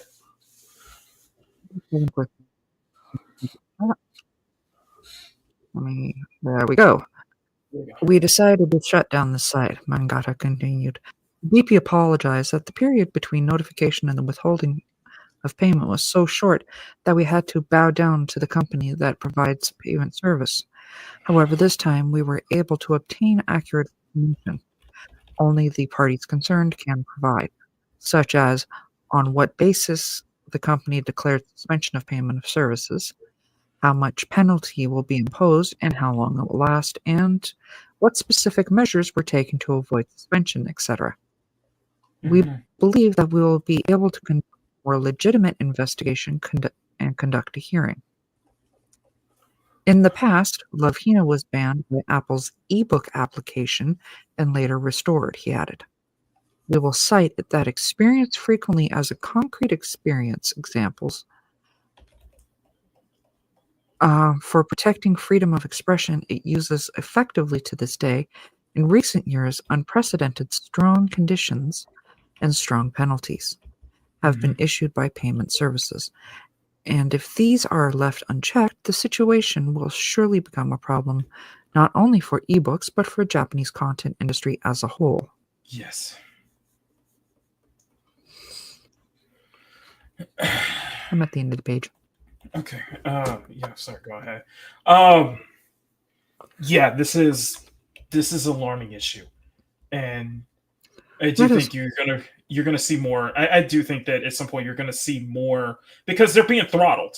Because they are legitimately being throttled by this. They're genuinely under the arm of these payment processors to not further support. It's kind of like it kind of reminds me kind of what happened with the whole thing with Patreon and such like that, having to deal with artists on Patreon for not safe for work content and such like that, having their stuff being throttled and such like that. They're not able to do it. They have to be under that arm, and you can throw the whole. People want to. If you can throw the whole. You can throw that whole. My private platform such like that all you want to. This is legitimate censorship. This is legit. If you have to throttle. If you have to forcibly change your content that you're trying to sell to, in order to keep the public, even to keep these payment publishers happy. I'm sorry, that is censorship, and that is blatant censorship. And more Japanese and I agree with that. More Japanese creators, more Japanese publishers need to speak out about this. Yep. So, yeah. Jinkies. Yeah, Jinkies. Wow. Do you want to? I will. I'm going to read this. I'm going to read this one. So this is from Ken. This is from Ken's here, and this was translated by Google. J. Comey, which I launched 14 years ago and now known as Manga Library Z, decided to shut down the site on November 26th. I have already retired from management, but this announcement was written on behalf of the company. First, let me explain the service itself. Manga Library Z is an advertising revenue-based site that distributes ebooks mainly out-of-print manga for free and returns advertising revenue to the authors. Server fees and other costs are mainly covered by paid premium membership fees. The direct cause of the site being shut down this time was the notice from the payment processing company that they were terminating all payment services, including payments from other methods other than credit card payments. Our cards, including JCB, were suddenly available, and all other payment methods except BitCash were also unusable, as Malbear read earlier. In addition, payments for months that have already been passed were withheld, and since no premium membership fees were received from that period or in the future, we're in a situation where we could not even cover the server cost. After careful consideration and by the Manga Library Z management itself, they came to the decision to shut down the site, but judging that this is impossible to operate on BitCash revenue alone. Even if we find an alternate payment agency, there is a possibility that the same phenomenon will occur again. We want to avoid by deleting only some of the work. We want to avoid by getting by deleting some of the works. We deeply apologize for the short period between in the notice and the withholding of payment, which resulted in us giving it to the companies that control the payment services. But this time, On what basis do they have to declare the suspension of payment services? How much of a penalty will be imposed for how long it will last? What specific workarounds were available?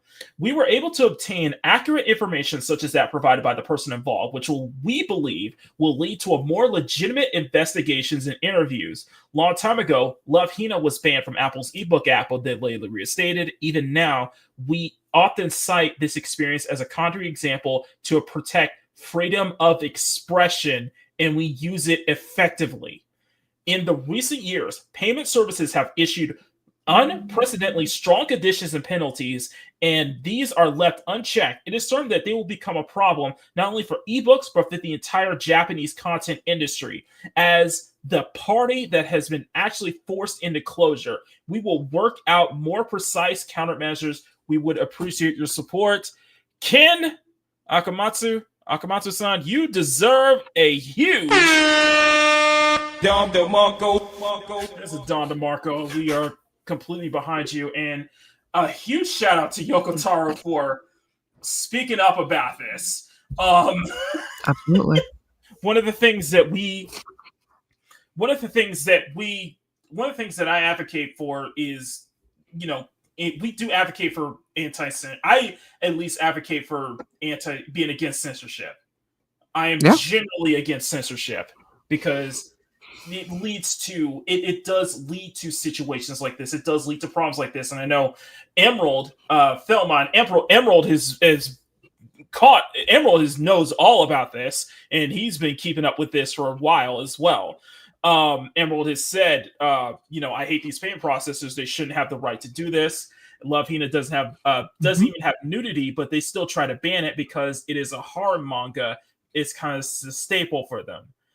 But yeah, it's the whole thing. Riot Kitty, good morning. OF, good. Manga bad. So there's a whole situation on Twitch where even VTubers have to censor themselves and such like that as well. And that is just exposing more of, of course, obviously that is just exposing more of Twitch's own personal hypocrisy, which has been blatant. We've already covered how some of their authors feel about certain people, how the creators on Twitch feel about certain people in the world, due to crises overseas. But this is this is a problem, and I appreciate Yoko Taro being one of the people who really speak up about this as well. People are, I'm going to read some of the comments here. People are going to have to actively move away from using CC, which they mean credit card companies, for purchase, and be very vocal about why. Once it starts hitting their bottom line, their practices will change. But the thing is, while I genuinely agree, most of the world is still relying on credit card companies. Am I correct, Mama Bear? Oh yeah. And I will call them out, because if those same credit card companies that are objecting to the manga are paying for stuff like OnlyFans, the Hub, it's hypocritical. It is hypocritical to the highest degree. Fallen Shadow was given 2 bans for her birthday. Yep. So me VTubers there. Taro Sensei, one of the many reasons we need to keep physical. Yes. This one I do agree. Is one of many reasons we still need to keep physical money.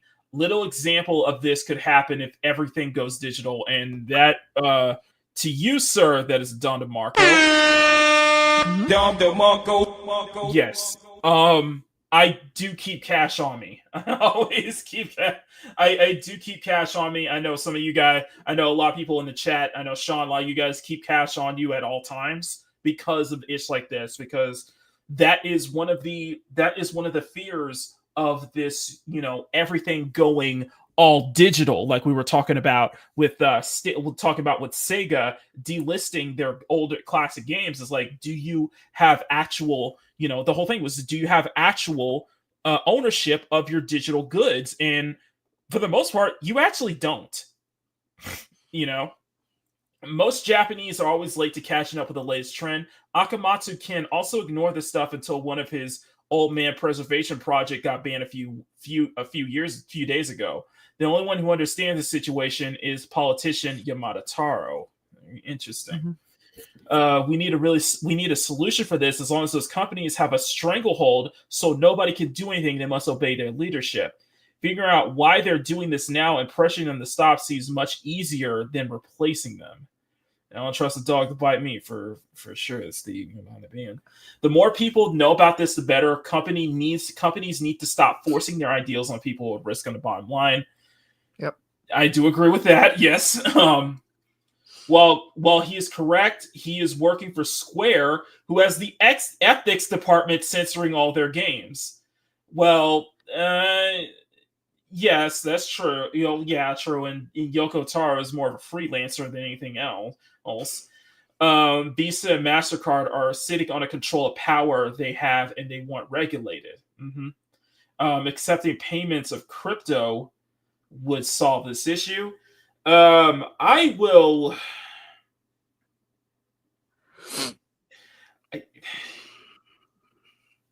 I really can't say much on that matter, just because because just because me personally, I'm not I just don't understand. I'm just not a big fan of cryptocurrency, to be honest with you. I'll just be blatantly honest with you. Yeah, I can't wrap my head around cryptocurrency or Bitcoin or something like that. Curiosity, what's still on the spectrum for today? Okay, we got two more things.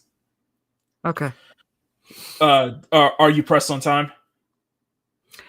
Little one wants to go out, and I admit running low on energy for some reason.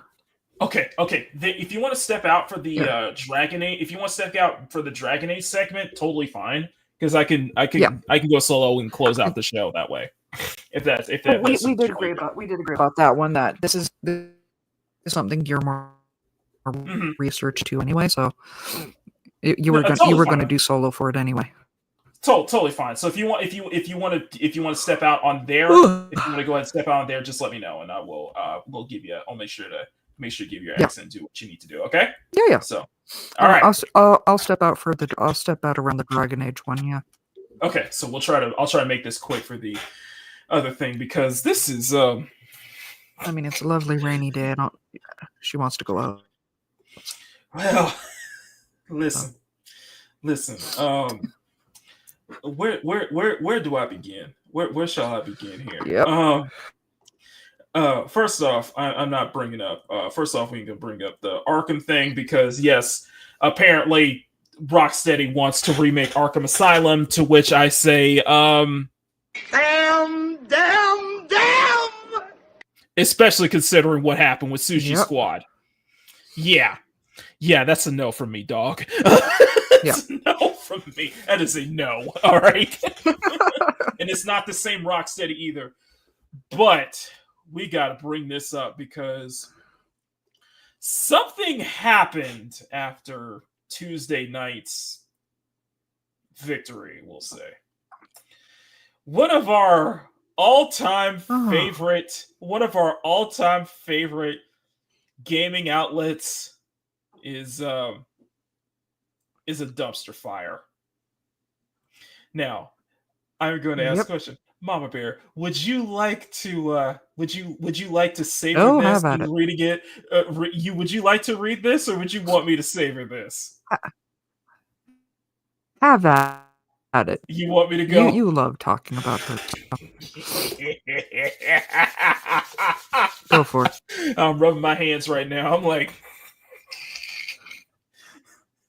listen. Before I begin, let me preface this with a First off, let me preface this with a hold on. Oh no! Anyway, last week. First off, can we get? I know we may be a little early on this one, but we might make some. We might put some. We might have to pick some F's in the chat, but because you know what, it was bound to happen at some point, and it was only a matter of time. So after Orange Man's ascension into office for a second term, Kotaku was burning down. Kotaku's predicted downfall. Post-election shakeup proves that gamers were right. Huh. Mama Bear, don't you just hate Mama Bear? I'm gonna ask you something. I just want to ask you a question. Don't you just hate being? Do you hate being right sometimes? Sometimes don't you just hate being right? Don't you just hate being right? You know.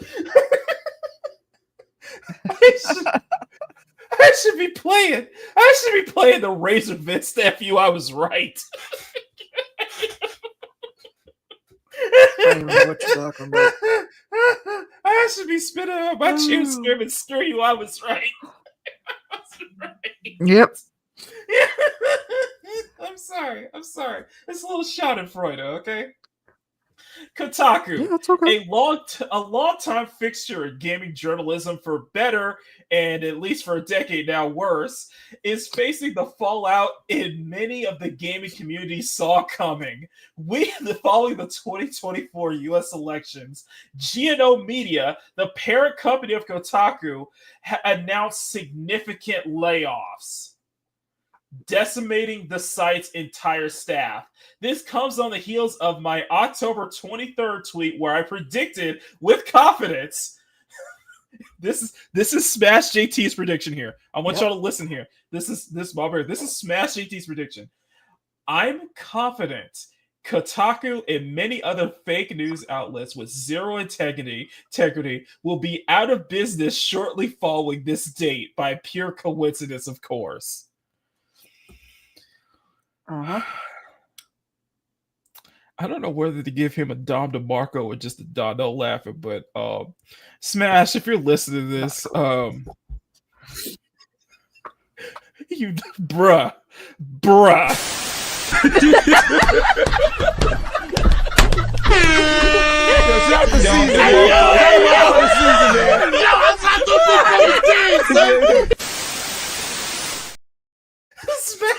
Smash Stradamus over here. Smash was right.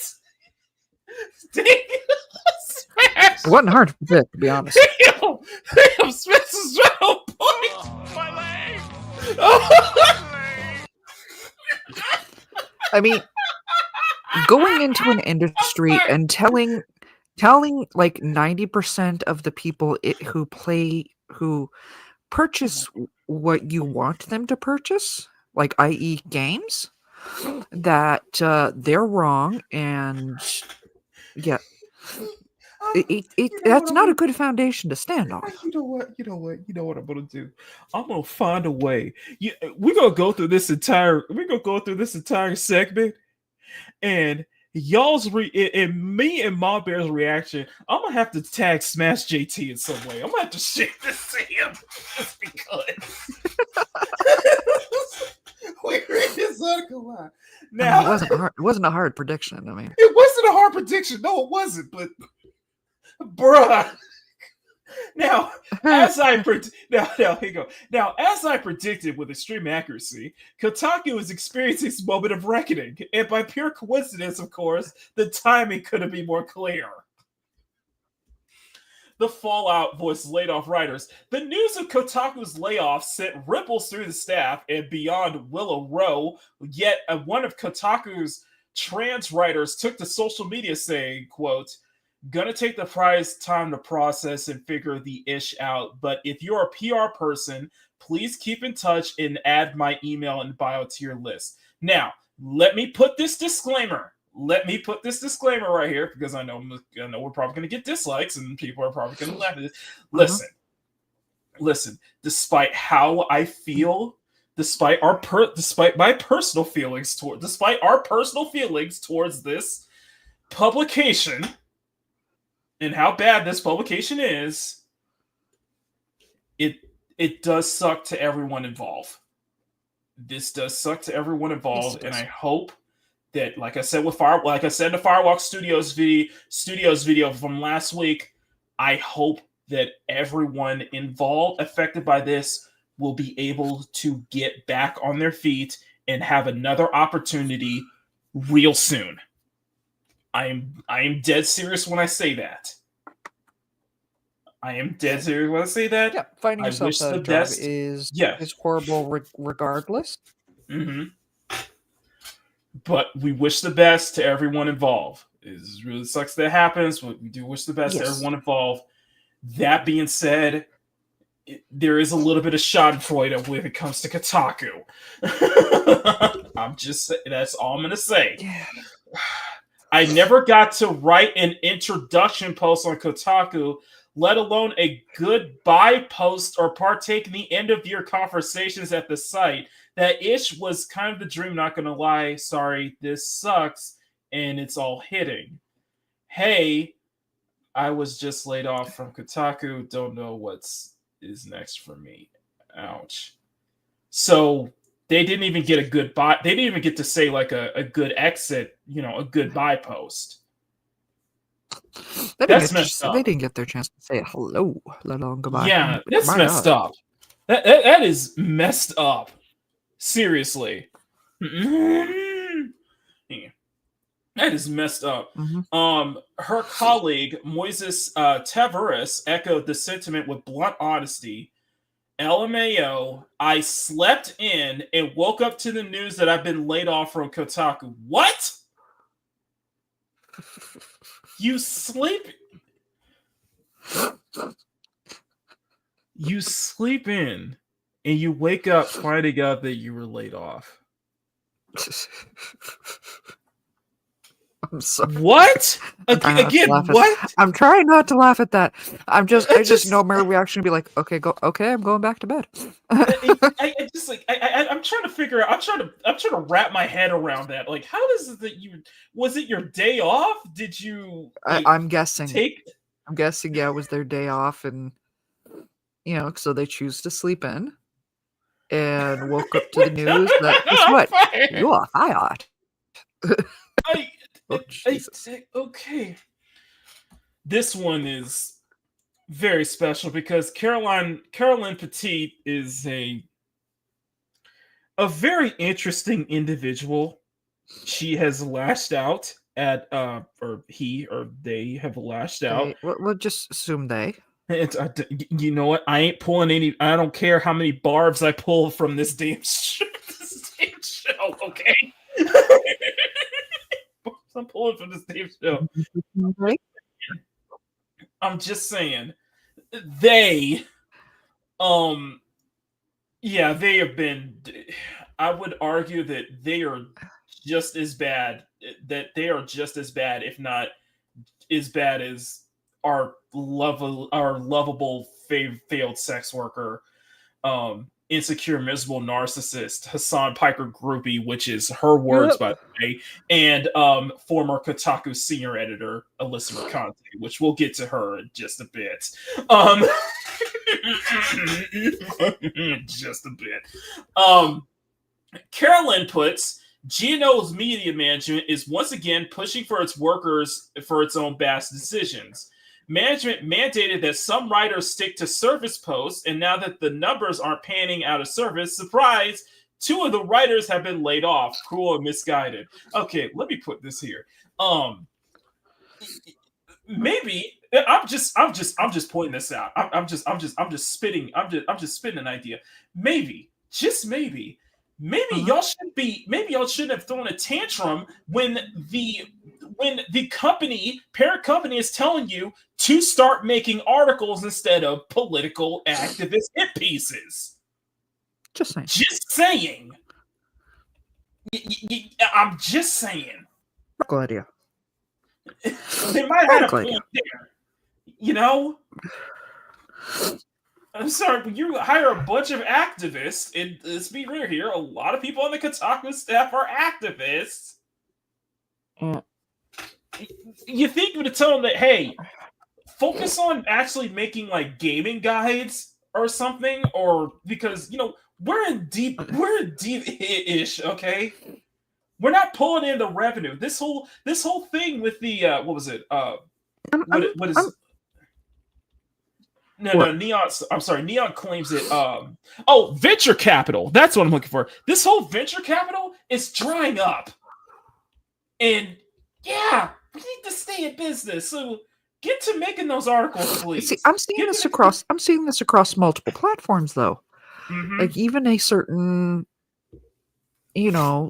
CEO creating a superhero movie that's supposed to come out next year. Who spends way too much time on Twitter. What were you just with these people, with that one, and in general? What were you hired for? Shut up and do your job. Just saying. I'm just saying. Okay. Exactly. Yeah, Emerald said it too. Do your damn job. That's all we have. Here you go. Second. Those candid statements not only reveal the emotional toll of the layoffs, but also reflect a long-standing issue within Kotaku and his parent company, a consistent pattern of terrible employees that continue to blame their lack of talent on poor management decisions masked by short-term strategies that ultimately backfire. Yeah, big shocker. The very same people that have no clue how to be accountable for anything, once again passing the proverbial buck. Hang on a second. Smash. Thank you. Thank you for saying that. This is to say GNO Media's isn't all this. Of course they're not. Oh, no. No one. I repeat, nobody is innocent in this one, okay? Except for the people who were laid off. The people who except for the people who actually kept their heads down, actually wrote the articles, and actually was doing their jobs and ended up getting laid off. Those are the ones I have sympathy for the most. Sorry. Carolyn Petit's comments highlights what he perceives as an underlying issue at Kotaku. Management disconnected from what gamers truly want. While he praises valid points about GNO's specific strategic missteps, this ultimately raises another attempt to try to deflect accountability and pass the blame. The derivative to focus on quote-unquote, service post content aimed at boosting traffic, although SEO tactics, search engine optimization, of course, shows that how management is prioritized quality over substance, quantity over substance, instead of acknowledging how both editorial choices and writers has contributed to the decline. He tries to push the narrative that shifts solely on this management as a scapegoat instead of, taking some form of accountability. I wouldn't be surprised either. Petit's remark management mandated that some writers stick to service posts, and now that numbers aren't panning out, surprise, surprise, 2 of those writers have been laid off. It proves deeply the toxic cycle buried within the company, yet this overlooks a scary reality that a shared responsibility for content direction. This strategy may have been short-sighted, but writers aren't the blameless when quality lacks trust. Audiences disengage and loyalty fades. Focus solely on management without acknowledging editorial choices and misses for complete picture continues a pattern of avoiding introspection within Kotaku's culture. It is exactly why they are spiraling downward, and no hope of a turnaround, keeping people like Carol on as senior editors. And then, of course, in the midst of the official layoffs, our lovable failed sex worker former Kotaku senior editor, insecure, miserable narcissist, which is her own words sorry. Let me rephrase that again one more time here, just in case she tries to, throw a lawsuit against me here. In the midst of the official layoffs, our lovable failed sex worker, insecure, miserable narcissist, Hassan Piker groupie, which is her own words, by the way, and former Kotaku senior editor Alyssa Makini announced her own departure from Kotaku, which I spoke about earlier. By the way, that's my little pen name for her. Pet name for her. While she tried her best to frame it as leaving her own accord, the timing of her exit alongside the layoffs raises eyebrows. It's not really difficult to see this as a strategic move by management, either forcing her out quietly or allowing her to save face while the other staff members unceremoniously let go. The convenient timing proves that Kotaku was already bracing for impact beyond just its routine adjustments, and they were setting the stage for deeper cuts and changes, and I don't think they're done yet. Yeah, those cuts are going to happen. There's going to be more cuts, guaranteed. Yep. I wouldn't be surprised if there's going to be more cuts by the end of the year. I would not be surprised if there's more cuts by Christmas. Or even let alone Black Friday. Sorry.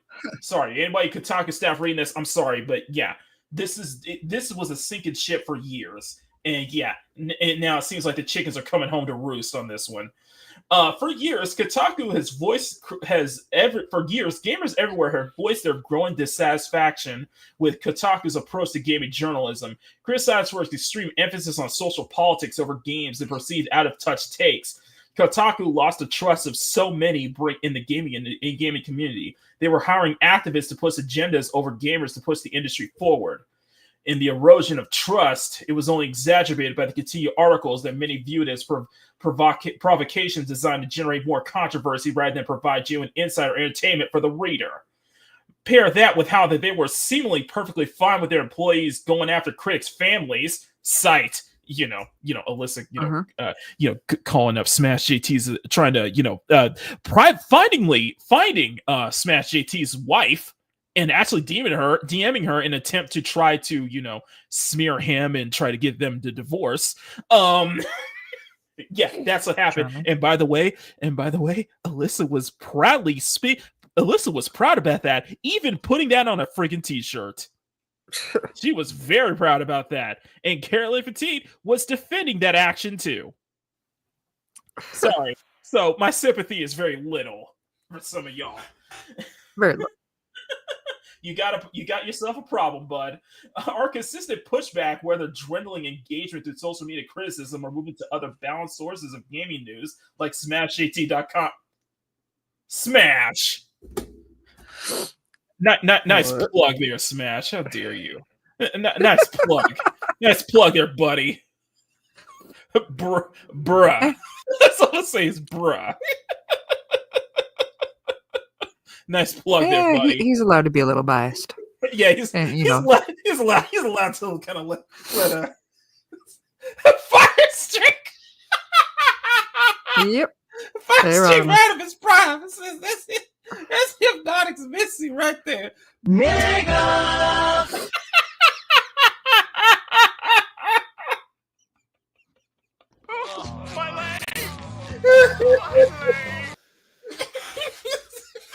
My Megatron, Alan Copeland, and anyone else we may have missed.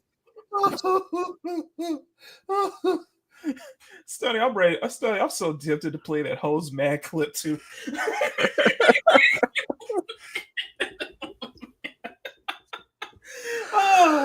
You got yourself wrong, bud. Our consistent pushback, whether through dwindling engagement through social media criticism, moving other balanced sources like Smash JT. Nice plug there, bro. Signaled a clear change of face relevant. As predicted. By the way, this was a thing here. I think one of the I forgot what this happened was. I remember Clownfish TV was talking about this, but apparently there was a convention, and one of the panels was Kotaku's journalistic integrity, and they said 404 not found, and they got a lot. Apparently, they got some blowback from that. I think that was funny. I was like, let's be honest here. Here. It's much easier. It's much easier to spot Kotaku's journalistic integrity than to find the modern audience. As predicted. Kotaku's unwillingness to adapt and align itself with the core interests of its rating audience is culminating in the current state. Gamers want real journalism that reflected of their interest in games and culture without feeling lectured or, more importantly, misrepresented. Kotaku, however, doubled down, then tripled down its approach, creating a wide gap that could not be reconciled. That gap is bigger than the Mariana Trench.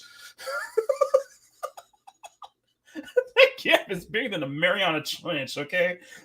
That's like that gap between gamers want real journalism with actual journalistic integrity and not feeling lectured or misrepresented. That gap is as big as Moses parting the Red Sea. Okay.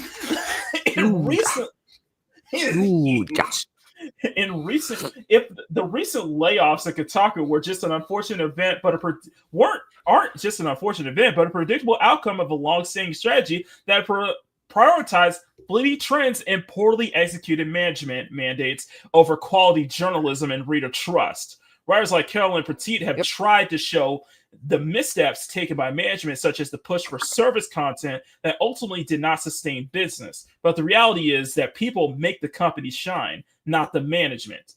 The layoff news, coupled with Mercante's sudden departure, paints a very clear picture of the company desperately trying to survive without understanding why it's drowning. It's what this is. What this is that. Yep. What this is the sinking ship. The Kotaku, they hit the iceberg.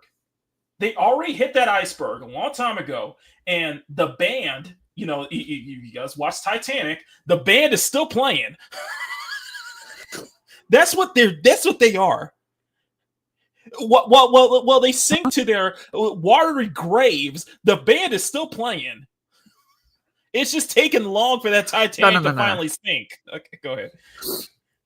No. Basically, when that's in Titanic, when the bow of the ship is up in the air, you got that one person that falls off the rudder, having me in the back of my head shouting Plinko, the human Plinko that falls off the rudder. That's Kotaku. Yeah. Plinko. Oh man, you know what, my man, you getting that done. Yo, shout the season, man. The season, man. Yo, I'm not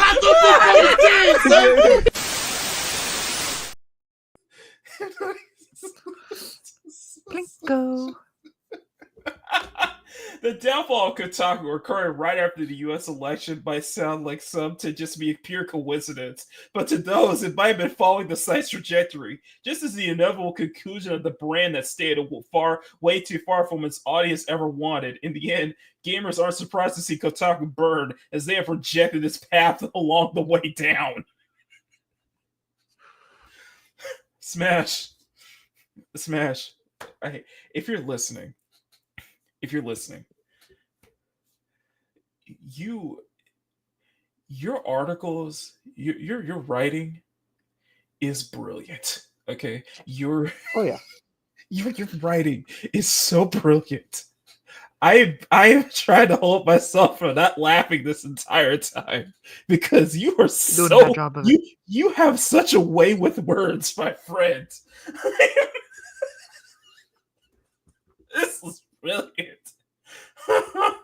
If you recovered from flashcast last night, I can't. April says I can't hear Water Grip without thinking Dave Chappelle. Yeah. This is it. This has been a long time coming, man. No offense, but this is what happens. And Smash going Nostradamus over here, basically calling it. It's calling it right after Tuesday's election. Go back to that picture. Go back to that picture of Alyssa Mercante. Just one second. I just want to Blinko. Now, don't say that. Don't say that now. She might be asking you to. She might challenge you to the fight. She might challenge to fight you physically, like she did to Melanie Mack just earlier this week. Oh, and by the way, but she made that call out. She didn't respond to Mara Jade. She didn't respond to Mara Jade. She didn't respond to Vera Dark. She just hightailed with Mara Jade and Vera Dark accepted her challenge to fight. And by the way, she can try. She can try. I come from I see. I come from that generation where you want to, sure, come on down. Come on down. Face. Like you said, say it to my face. I'm like, okay. Let's leave the keyboard warriors behind. Okay.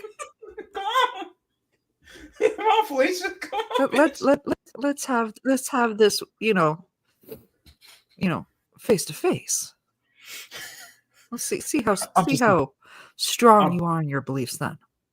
I just want to let everybody know. If you guys are watching, and you guys are able to reach out to Smash on like Twitter or on Twitter, just let him know about the article we're covering. Just let him know about this stream, and just let him know just to watch this because this is brilliant. And shout out to Smash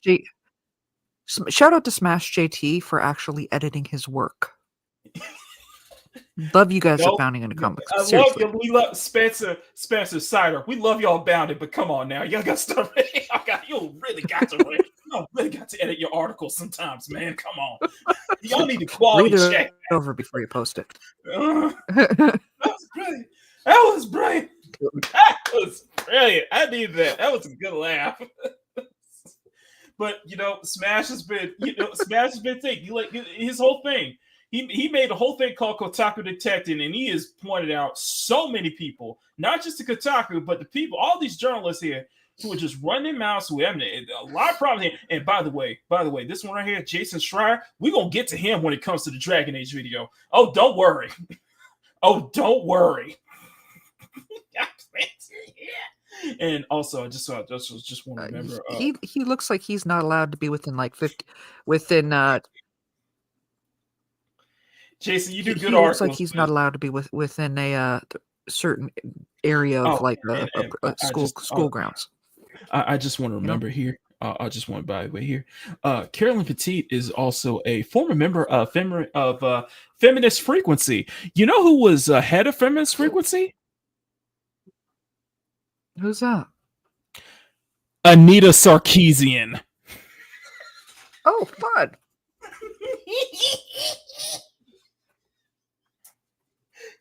I'm just saying. Just saying.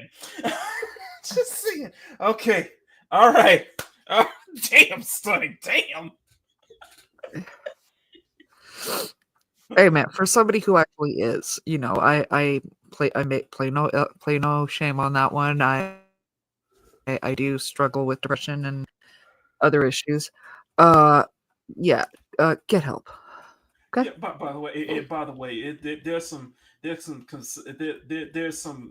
rumors about that Alyssa might get a gig at Compulsion Games, which Compulsion Games, of course they're gonna have an upcoming title, South of Midnight, which they work with which you know what that means. Alyssa might end up becoming buddies with the one, the only Sweet Baby Inc.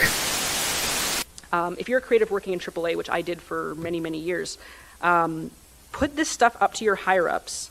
And if they don't see the value in what you're asking for when you ask for consultants, when you ask for research, go have a coffee with your marketing team and just terrify them with the possibility of what's going to happen if they don't give you what you want. What was that? Sweet Baby Inc. Go back. Why? Go back over to the Kotaku Detected. Oh, yeah. Because Emerald's with me. Okay, back to Jason. Jason's a well-known journalist. Jason, he used to be a former member of Kotaku, and he's at Bloomberg right now. But he got some ish himself last week, and we're gonna cover that regarding the Dragon Age next. But I'm gonna be fair. Emerald's with me. To catch a predator.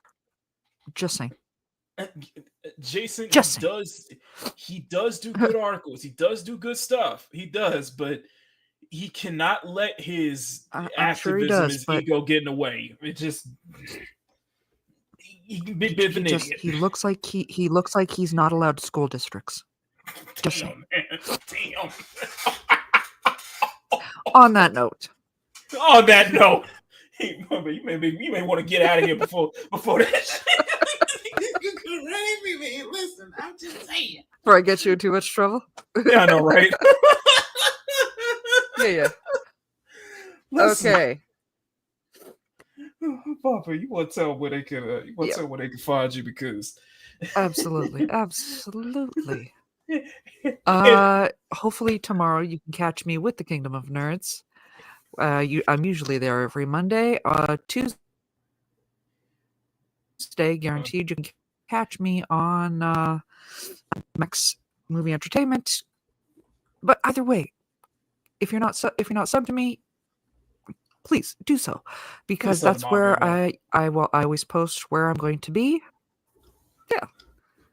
So I'm at 612 at this point. I'm gonna have to do a celebration somewhere in the near future. Yeah, and like I said before, guys, if you guys are on Twitter, if you guys are able to get in contact with Smash JT, please share this stream to him, because I think I would love to see him do a live reaction of this content. Smash, if you're listening, we hope you enjoyed this segment here.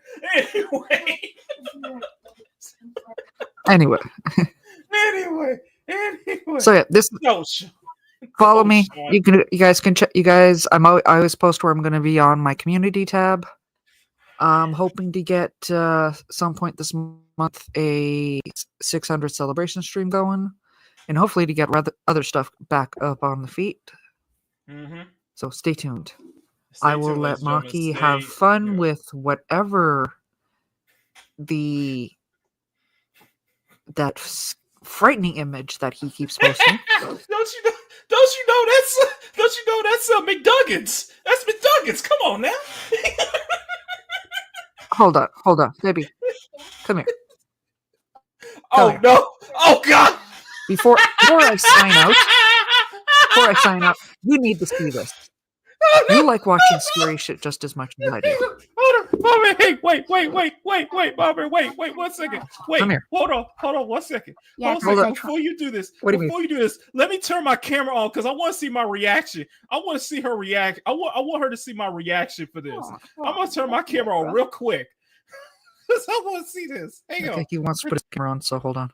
Hold on! I can't wait. Let me get my camera on real quick, because I want y'all to see, because I want y'all to see my reaction to when Little Bear hears this. Okay, hey, hang on. Let me get my camera here. Okay, there you go. Yes, I am cleaned up and cleaned up. Let me bring my stuff up again. Chibi Bear had a wonderful time of traumatizing my mom and stepdad by taking them into like Hot Topic and where was the other store? Spencer's. There you go. I told you. And for context, Spencer's has a lot of curves. Yes, they do. So, ladies and gentlemen, I want to absolutely. So, what I want to share with you, and before I give you a little background here, this is, if I got the name correct, this is McDuggins. This is Hypnotics Canary in Dragon Age: The Veilguard. And by the way, with McDuggins, it got him in a bit of hot water. It got him in a bit of trouble because,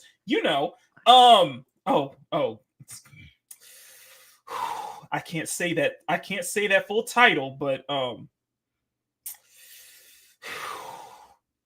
yeah, he got him in a bit of hot water with the community here, because it's supposed to take a chance at them, and he got kicked off. He got banned on Twitter. He got in trouble with Twitter about that because they reported him, but it's still hilarious. But anyway, Little Bear, this is show the one.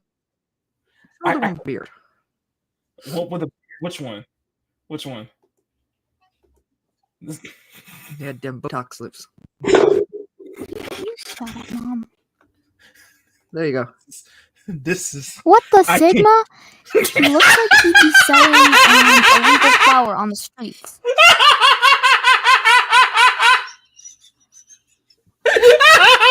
Like, hey, yo, you want some illegal flour to bake? Yeah. And it is $50. Illegal. Oh my God! I'll sing a little bit. Thank you for that. Little bit, you get to talk to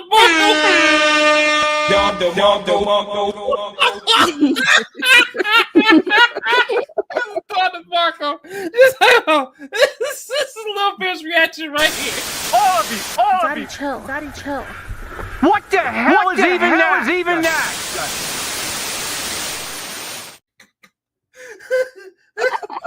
This is the wonder. This is the no.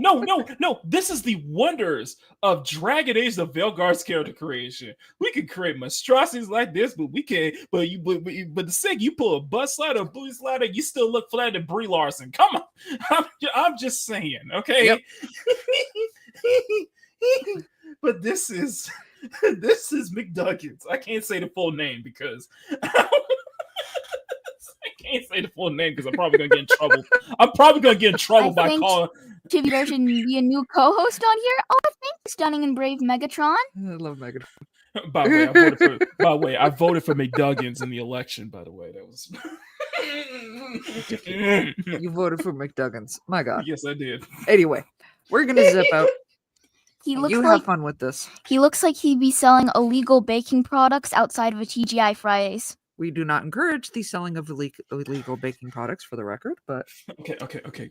Can somebody, if anyone who has any ties to Hypnotic or anybody, can you send this clip to him so that if I can, I'll clip it and send it to him, please, because I want his reaction by that as well. Yeah, I'm just saying. illegal baking products. Okay. Come on. Ba-da-ba-ba-ba. I'm confused and concerned. Yo,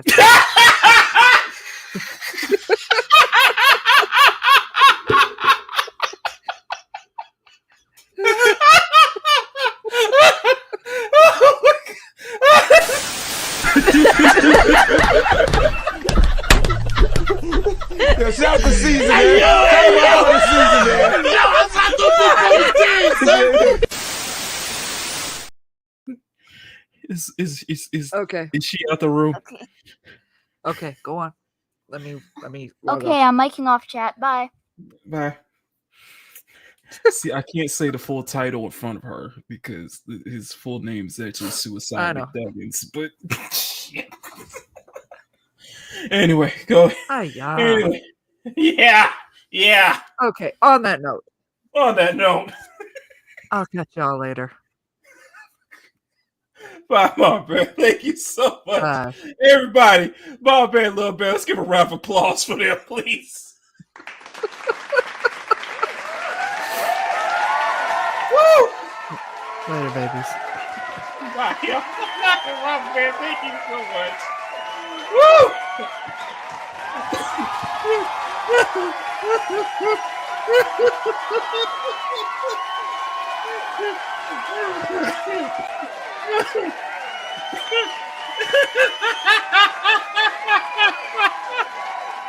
Oh my God. Oh. I'm sorry. I need to take some water. Oh my God, that was brilliant.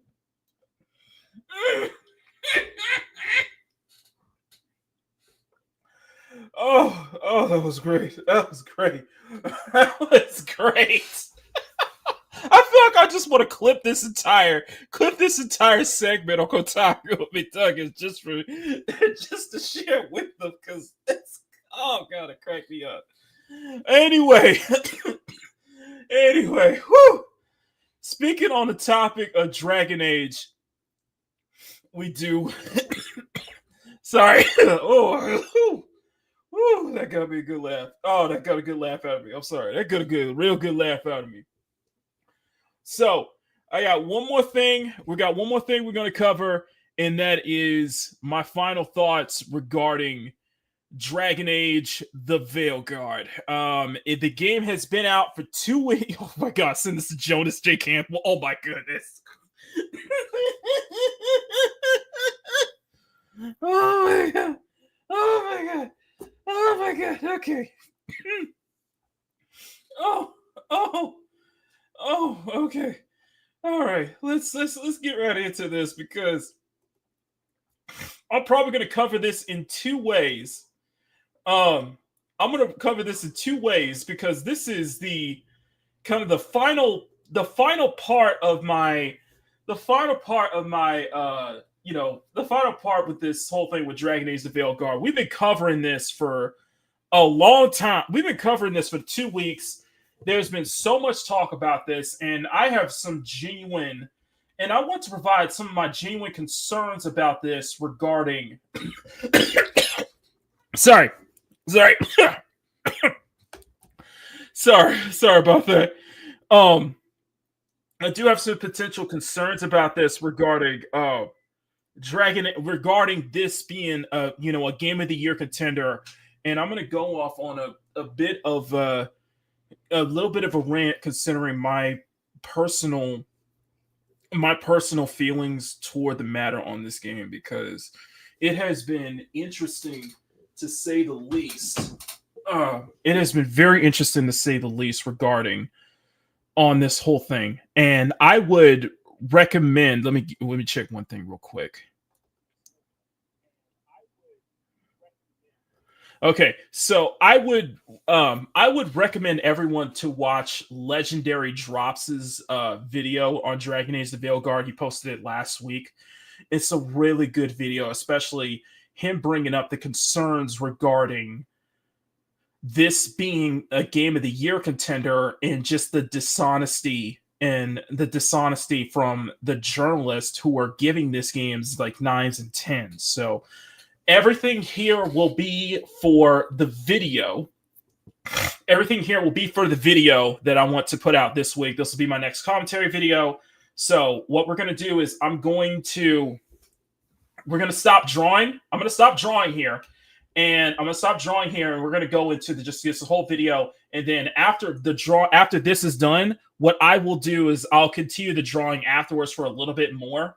And then we'll shut off, and then we'll sign off for the day.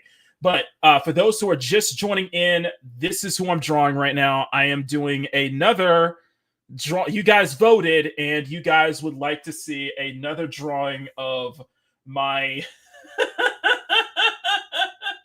what I like to call street ops or urban stealth. I called her urban stealth Kim Possible. You guys like the Kim Possible drawing that I did last week. So I'm doing another one on KP. But Makini, you never stop drawing. I know. It's just so I'm doing a lot of work. I think I'm gonna get with this one. But no, I came up with this for I was drawing some Kim Possible fan art. I did one of Shigo and I did one of Kim on last week. Post both those up, so you guys can check them out. Definitely check those out. You guys really like all of them, especially the Shigo one, especially the nerdy looking Shigo, and it just did this Black Ops looking Possible, very kind of spicy too. So where did that movie ever go? Oh my god. I'm much looking good chicks. Makini is underwater. Am I underwater right now? Am I still underwater? That's crazy. I don't know. But anyway, I'm gonna finish this. We'll finish this later. But I want to do I want to go ahead and put this video together. So what we're gonna do is I'm gonna start recording, and we're gonna go for. I want to see if we can get this video in under. I want to say in under 15 minutes. Because there's a lot to cover with the Steam player numbers, Jason Schreier's idiotic tweet that he later deleted, and then the players that are really unhappy about the sales numbers regarding Dragon Age the Veilguard. So let's get right into it, guys. So everything from here. Let's think about Kim Possible reimagined for the modern audience. No, that will not be. I ain't going for 60 minutes. Shut it. I ain't going for 60 minutes. I'm going to try to keep it under at least 30 minutes. I'm going to try to keep it under 30 minutes. So I'm going to set a timer for my video. Okay. So here we go. I'll set a stopwatch. All right. Let's set 0. So this will be my response. This will be just kind of my me covering these. You know what, Riot? Both of y'all. He will make an unfair. You know what? You guys like those Law 4 videos anyway. So don't even start with me. Both of you. Don't even start. Especially you, Sean. Power, don't you dare. Okay? Don't even start with me. All right. All right. Okay, so let's go and get right into this. I'm going to start recording right now. If you can finish it before Lord of the Rings, You know what, Sean? You know what, Sean? And all three. So you know what, Sean? You know what, Sean? I'm just gonna play. You know what, Sean? Little beauty dress, the money collection, little nature trust. 자연을 모아서 내걸, 마음껏 모아서 내걸, 내걸. 자연을 모아서 내걸, 마음껏 모아서 내걸, 내걸. Nature collection. I gotta cut this shit the fuck off. What is it? Bro, what is he doing? I don't know. You know what? You know what, Sean? Don't make me play Jamie Foxx, okay? Jamie Foxx. Whatever, get out. You know what, Sean? Don't even start with me, okay?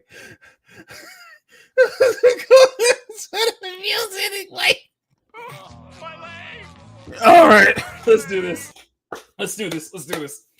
All right. I gotta focus. All right, focus. All right. Okay, let me just make sure I get all my articles up and ready here because we are pretty much here. Yeah, so I got both my articles ready, and I'm gonna do the Veilguard sale. Oh, are they the sales numbers? This is gonna be. I think we might just need to use one article here. Yeah, I think we could just use one article, but I'm gonna go into more of this, so I'll definitely cite Smash, and I will also cite I'm gonna cite both Smash and Marvin Monotaro, who's Marvin the movie monster is officially the lead writer for That Park Place now, replacing John F. Trent, who went over to Fandom Pulse. So Marvin is taking over. Marvin the movie monster. Marvin Monotaro. Yeah, it's Marvin the movie monster. So he has a channel. Go ahead and subscribe to Marvin the movie monster. He's a great channel. He hangs out with Culture. He hangs out with Culture and Jonas and Loki on That Game Place as well. So let's go ahead and get right into it. All right. And all right, I'm gonna start my recording. 3, 2, 1.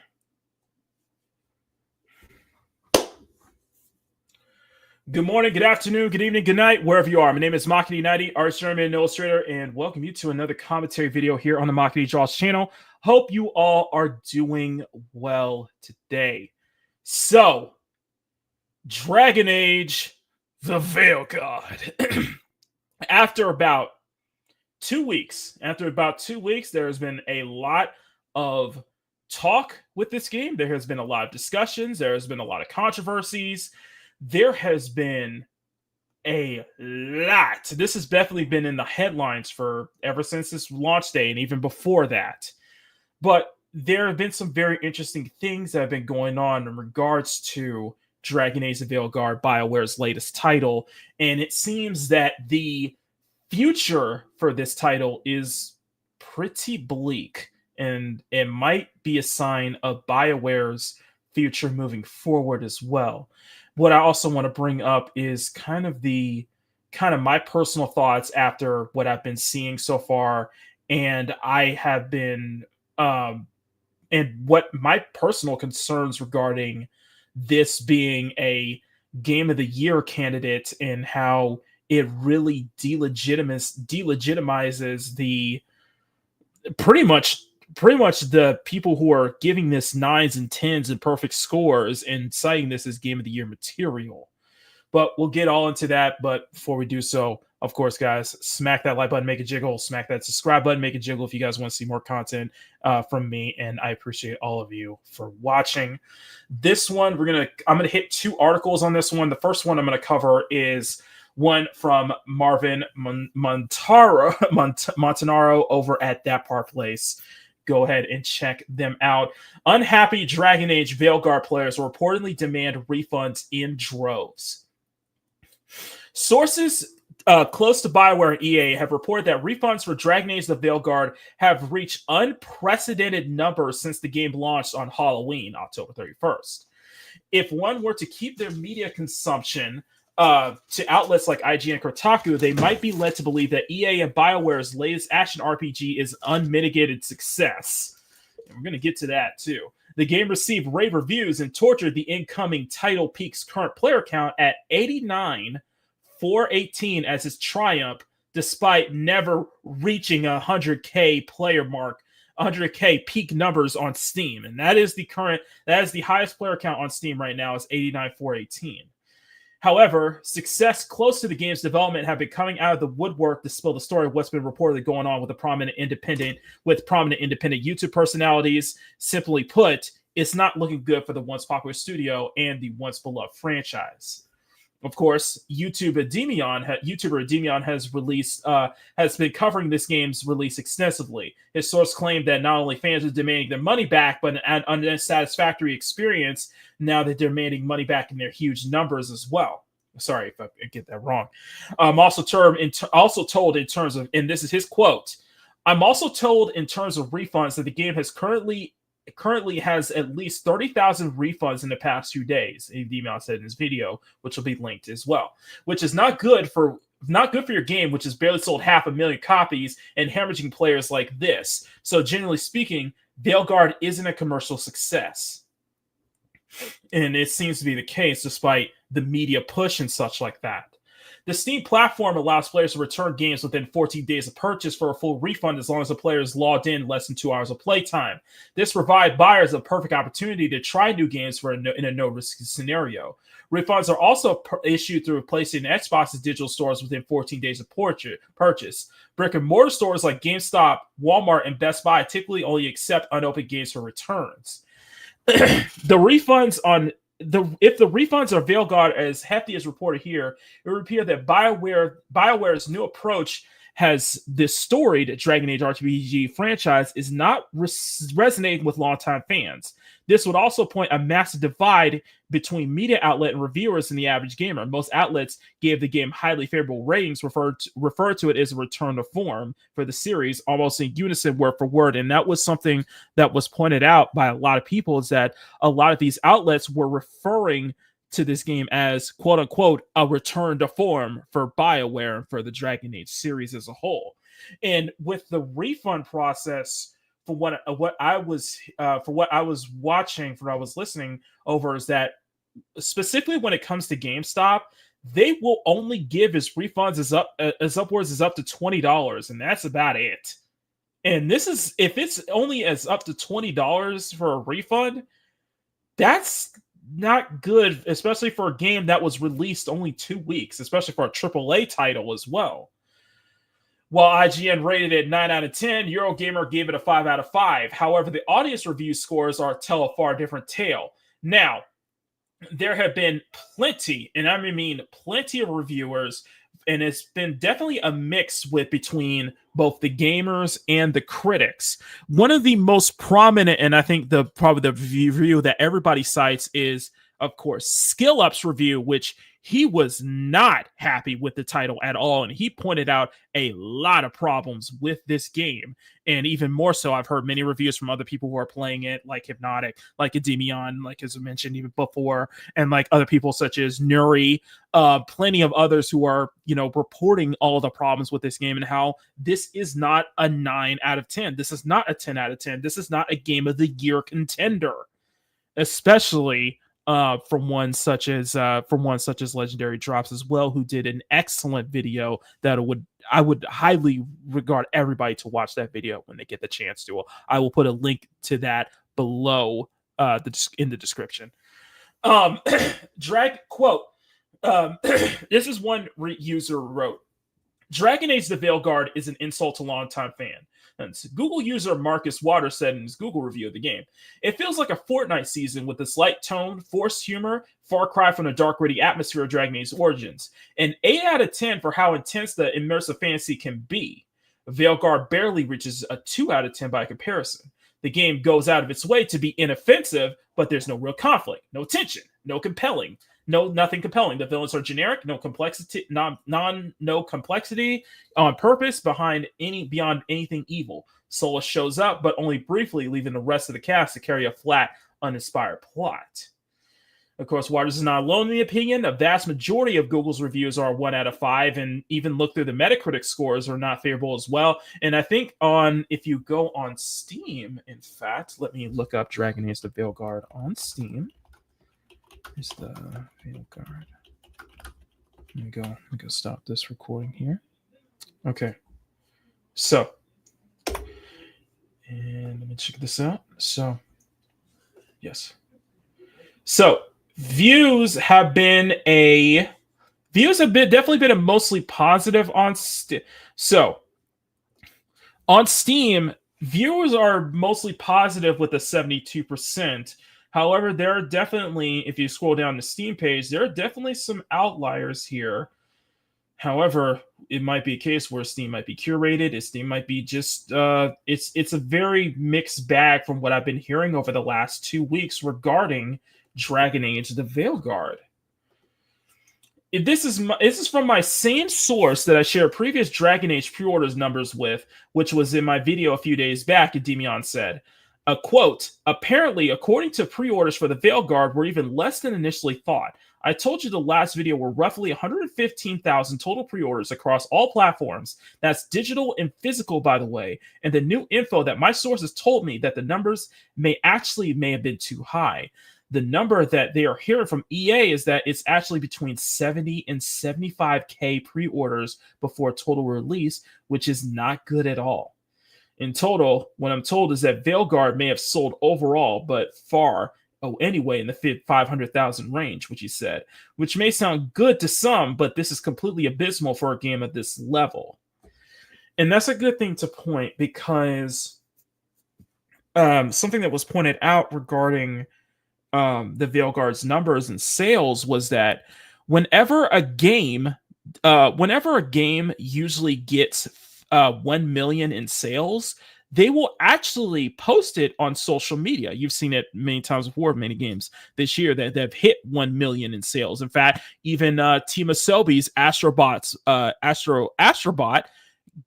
just hit 1 million in sales, and they were celebrating it on social media. Usually when a game hits those numbers, they'll celebrate it, but it seems that with Dragon Age the Veilguard, they didn't. And it's very telling, especially regarding the media push behind this. And I'm going to shift over to Smash JT's article, who wrote a really good article here over on his website. And I want to I'm going to go over to this particular area of the player drop-off as well. On top of Veilguard's lackluster success are the alarming rate of refunds. Edemion reported that at least 30,000 refunds have already been processed within just a few days post-launch. My sources confirmed that the number is at least that many. It's an insane amount of returns, and meanwhile, the player engagements from SteamDB reveal the game's even deeper challenges. Despite BioWare's reported initial hopes for over 100,000 concurrent players on Steam, Veilguard peaked at just 89,000, with current active players dwindling to roughly 48,000 in the past 24 hours. Not the greatest sign for BioWare. The situation becomes more concerning when comparing Veilguard to Star Wars Outlaws, which Ubisoft sold 1 million copies in its first month. Veilguard would initially need to double its sales just to match those figures, an extremely unlikely scenario given the game's current trends, and also considering the game's budget as well. And to be fair, Star Wars Outlaws isn't doing that well either. So that is a very huge hill to climb for BioWare and EA. Another red flag is BioWare's silence on the numbers. Unlike competitors such as Atlas and Bandai Namco with, of course, Metaphor ReFantazio and Dragon Ball Sparking Zero announcing 1 million sales on their social media, BioWare has refrained from celebrating anything in regards to milestones for Veilguard. The sheer lack of any kind of excitement backs up the claims from the leaders and strongly suggests that the sales aren't even close to meeting internal expectations. But even more so is I would argue, the media push behind it, in fact. And we're going to get into this next part. Then you get the fact that BioWare announced that there wouldn't be any DLC or expansions with the Veilguard, with the team shifting entirely on the next Mass Effect, which is definitely an alarming flag to note, because EA for the most part tends to release DLC for their titles all over the place. There tends to be plenty of DLC, especially there was a lot of DLC for the earlier Dragon Age games, for the Mass Effect title. Well, say for Andromeda, but that, of course, BioWare Austin was shut down as a result of Andromeda's disaster. There's usually tends to be DLC, but for the fact that there's going to be no DLC at launch, only little small content updates, but never big any story expansions, is definitely a warning sign regarding Dragon Age the Veilguard. And what's even more alarming, and this is something I'm probably going to personally kind of provide my own personal thoughts about, is, sorry if I kind of repeated that, but is what I've been seeing with the huge media push with this title. And we're going to start with one, Jason Schreier. Jason Schreier, because you guys know, former writer of Kotaku, current writer over at Bloomberg. Jason, despite some of the journalism he does, and he does some good journalism time to time, it's overshadowed by his attitude towards critics, attitudes towards gamers, and such like that. And he tends to keep putting his foot in his mouth, especially on Twitter when he makes takes like these. Formerly industry-wide respected, now disgraced, mind virus-filled Bloomberg journalist Jason Schreier was caught in 4K deleting his tweet, which he prematurely mocked the critics of the game. He attempted to dunk on the chuds, only, of course, to find out later that yet again his criticisms were completely accurate. Now, we're gonna read this. Read this tweet here. This is from Jason before he deleted it. Go woke, go bro, return to the top of the charts, and it shows the Steam sales numbers. However, when people are bringing it up, why, are you really hitching your back behind this particular title? He basically said, responding says, I am not a fan of this game myself. I've just wanted to share this to quote unquote dunk on the chuds, the critics and such like that, and boasting about it. Now, clearly, the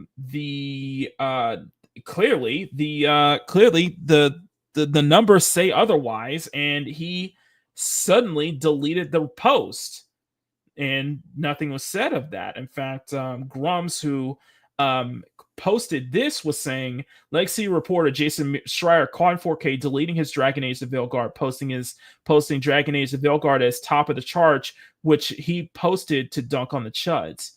If he's deleting his Dragon Age top of the charts chud post, sales are trash and BioWare is in trouble. Jason hates you. He thinks you're a chud. Sorry. He mocked the go woke, go broke meme and honestly backfired on him. And he is very well connected at the dev level with many studios, including BioWare. What does he know? EA released zero numbers. If it had sold 1 million copies in 24 hours like Stellar Blade, you would have heard it by now. Source: all of my fees confirmed by himself via Xers. Yeah, that's a good point. It reflects broader issues with industry journalism where narratives overshadow the reality of the game's performance. Schreier's quick deletion showcases his disconnect between the media coverage and actual raw consumer feedback, especially when it comes to games perceived as a particular agenda or focus. It's clear to anyone paying attention that Veilguard isn't meeting expectations, whereas due to mismanagement, marketing failures, or broader management fatigue is in question. BioWare EA will need to answer as they reassess their strategies for the next Mass Effect title, assuming that they're even allowed to assume EA will even allow BioWare to make it that far, though. Uncertainty is the silence surrounding Veilguard's performance, coupled with the confirmed reports of low sales, high refunds, and no DLC plans, is very troubling for BioWare future prospects, and that's a good thing to point out. In short, Dragon Age: The Veilguard and BioWare are in a huge hill. They are in an uphill to climb. And I don't think the media push, especially if this becomes Game of the Year nominee, which it likely will be, is going to help it either. And that's something else that I want to bring up with regarding kind of the disingenuousness and the dishonesty regarding this title and why this is getting such high praises when it seems to be mixed at best between gamers and critics. And of course, there's definitely been some outliers regarding the some of the outlets, like even Eric over at Forbes was not fond of the review and such like that, and pointing out some of the same flaws that a lot of the gamers were pointing out as well. Okay. All right. So I think there is a apparent dishonesty going on with the media lately. And I think it's much more apparent here. Dragon Age: The Veilguard, BioWare's latest title, I said that this was likely going to be one of the most, if not the most divisive game of the year, and it really shows. There is almost like a Last Jedi feel to it, almost like a Last of Us 2 feel of it as well. And the reason I cite those particular because both The Last Jedi, Star Wars Episode 8, and The Last of Us 2 were very, very divisive. Very divisive among fans, among critics as well. And I see the same thing happening with Dragon Age: The Veilguard. Like, I see that exact same situation happening here. And I think the media push is, I do feel personally it's dishonest. And I think it's highlighting, it's not taking account of the apparent problems with the game.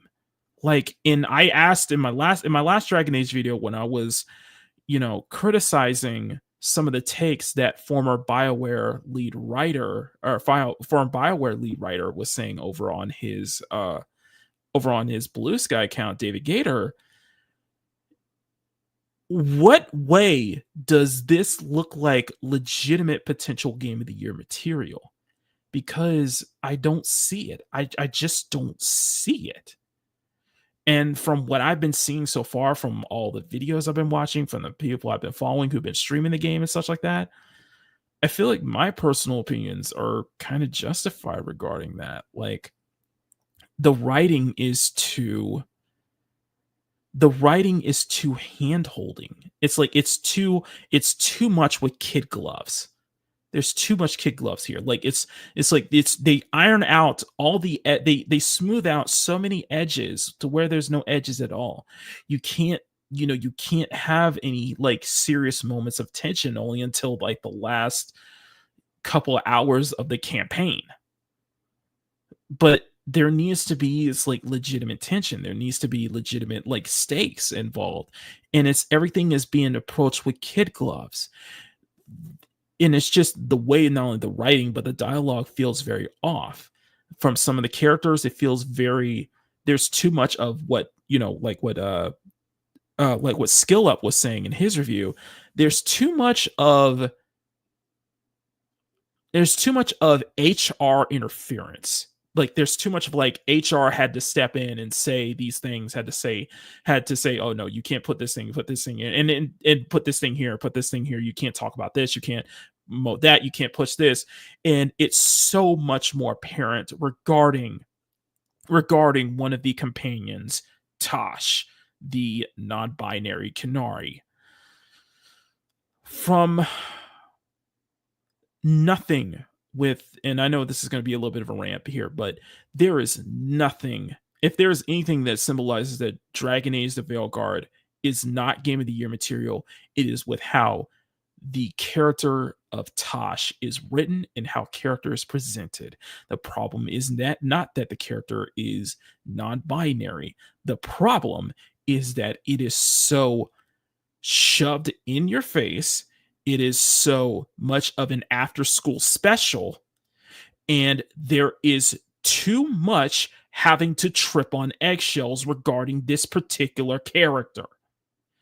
Edemion pointed out in one of his recent videos, and you guys have seen all of the specific cutscenes regarding Tosh that went viral, such as them lashing out at their mother when the mother is trying to be understanding of the entire situation, and Tosh does not look good at all, to the infamous Barv scene where one of the past characters from a previous Dragon Age game misgenders Tosh and has to go and do push-ups out of nowhere, citing his pulling a Barv. That felt so much like an after-school special. But from what I've also been seeing with this character in particular, and I know I'm putting a pin on this character specifically, is because there's too much of you have to be on eggshells regarding this character. Tosh, in a way, acts so immature, acts so much like an adult with arrested development, acts so, I wouldn't say inappropriate, but acts disrespectful to other people in the party. But everyone else in the party has to be nice to them, has to be considerate of them. They can't show any kind of like pushback. That was one thing I found a lot about, especially regarding the dialogue, is that there are situations in the game where if you were the Rook, you would call them out on it. You would tell them to knock it off. You would tell them, hey, okay, this doesn't give you carte blanche to act this way towards other members of the party, where we have to be treated. You cannot, there's too much of a self-insert. There's too much of a self-insert, and to the point where I think there's a lot of insecurity. Like, there's a serious amount of insecurity. Whoever wrote Tasha's dialogue, whoever wrote Tasha's character, there is definitely some entitlement, but there's definitely some insecurities going on, to a point where it's too much like an after-school special, and it's not making you sympathetic towards the character, in my opinion. It makes you not want to pick that character. It makes you want to kick that character off your party. And considering that in this game you can't kick anyone out of your party, I think that might be a deal breaker from what people are seeing. And going to the Steam's refund policy, for 2 hours, the thing is they put the Tosh scenes later on in the game, so make it so that they get your money forward until you get to those scenes where it makes you want to refund, and that might not be the case. And I assume that because of those specific scenes going viral is why the refunds are the way they are right now. On top of that, the other characters are treated like you treat the other characters like children. Like, this is an elementary school, and this is like elementary school or preschool, and you're teaching your party to, learn how to share and share their toys and such like that. There's too much treating stuff with kid gloves and edging out the surfaces because it feels like it's done by HR. It's done by comedians. Like, we can't have this serious moments because that may turn people off. They may turn some parts of the audience off. They may turn off some certain groups, may complain about it. But that loses that darkness. That loses that dark nature of the Dragon Age franchise and such like that. I think that coupled with just how design-wise, there's too much of a Burger King Kids Club approach with the other members in the character's party. on how it seems that each party member has to be diverse, inclusive in some ways. Nothing wrong with that, but there's too much of that feeling so apparent with it. It's just something that's just kind of a turn off. And that's why I refer to it as a Burger King Kids Club, especially with that scene with all the party when you see everyone, including the Rook, all together in that room discussing kind of the final plans and such like that. It feels like you can't be as antagonistic towards your party. You can't be an a-hole. You can't be. There's no option to act like an a-hole when, in a Dragon Age game, especially in a general RPG, you need to be able to. It's a role play. You need to be able to be a dick to your audience. You need to be, or dick to, your party members, to have negative options depicted. Like, hey, they do something stupid, you want to call them out, you have the option to call them out. You can't just be like, there's too much reaffirming. There's too much of the word I'm looking for is participation trophy. I know that's an old term, but there's too much of that essence there of a participation trophy going on throughout the game from what I've been seeing. And I don't think that's the way to. I don't think any of that, coupled with the how phoned in some of the voice acting is, to just how awkward a lot of the dialogue comes off as, and how it's just like it really needed a second pass. Like it really needs like a quality check. It needs like to have people like, hey, this isn't work. This piece of dialogue is not working. This piece of dialogue is like, if you're trying, and I said this in the last Dragon Age video they did. This game may do well, but if they're trying to hit that level of success that we saw last year with Baldur's Gate 3, that's not going to happen. There's no way it's going to be able to reach that success, because Baldur's Gate 3 did everything that Dragon Age, the Veilguard, should be doing. It's too safe. There's too much of that after school specialness to it, where it should be more darker, it should be more grittier, it should be, your main character should be able to kick people out of your party, especially if they're not doing well. You should have that option. It should be able to, like, if somebody dies in your party, then it's be permanent. It's it's an RPG, and considering that this is BioWare wanting that. Dragon Age has always been BioWare's Dungeons and Dragons. It's always been BioWare's Dungeons and Dragons, in the same way that Baldur's Gate was. It should have that same. It should have those same things in mind as a general role-playing game should. And on top of that, I've cited my problems with the art style, with the fact that the character creation is not as vast as, is not as detailed as what I would expect, especially, with the fact that you have all these features like vitiligo sliders, top surgery scars. Let's put all that out the way. The fact that you give us a bust and booty slider and it's barely anything, and I mean barely, that's a problem. I think that is an issue. That is an issue to cite, and it's not a straw man. As someone pointed out a while back when I first saw the character creation slider via IGN. There clearly is an artistic intent. There clearly is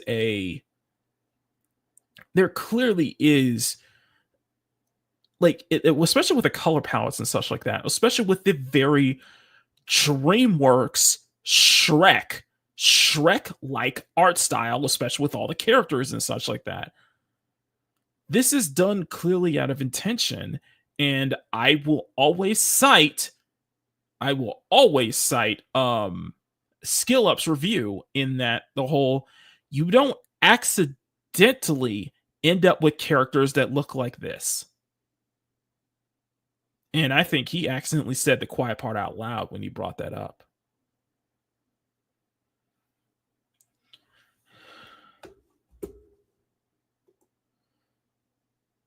Sorry, I'm just getting my recordings out the way.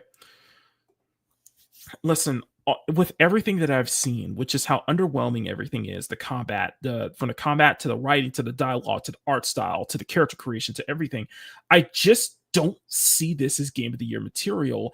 And I do find it alarming how much the industry, how much a lot of the mainstream games media that are giving these 9s and 10s are citing this as game of the year material, but not even addressing legitimate problems with that. For example, we can cite IGN, where it's only getting these, high scores because of representation, because of, the culture war talking points.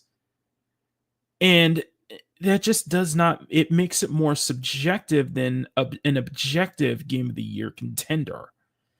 And I think it highlights the disingenuousness and the I'm going to be honest here, the dishonesty with some of these outlets that are giving this game high scores, because it's just not there. Like I can understand that for you personally, if you feel that's a game of the year contender, I personally, then yeah, more power to you. It's just, I just don't see it. I don't see it, especially from the way the game outlets were just praising it and just completely just ignoring a lot of the ignoring some of the blatant issues with the game that has. And it's just like, that title, that game of the year contender should go to a title like an Astrobot or like a Black Myth Wukong or some of the other titles out there as well that have done incredibly well and have been such a really high bar for, not only critics but people who actually bought it. Customers actually bought it. I just don't see it.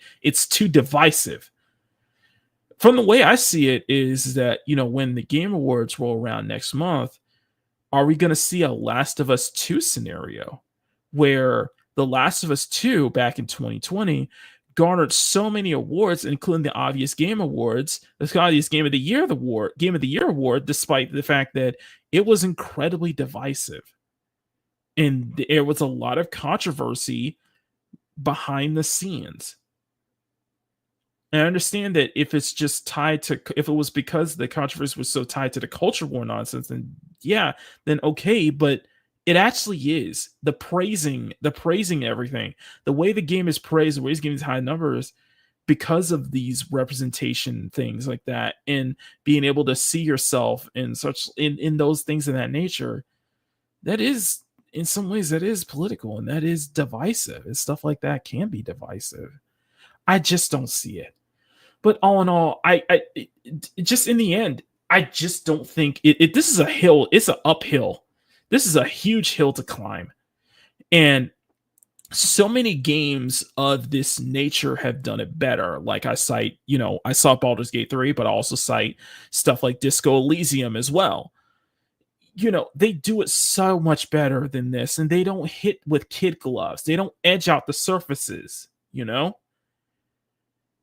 This game in BioWare, they have a huge hill to climb, and it's a very steep uphill if this game is going to find any success, which I assume by the end of next week, it's not going to be able to hit those numbers, and it's going to put BioWare into question because they've already took plenty of L's with Anthem and Mass Effect Andromeda.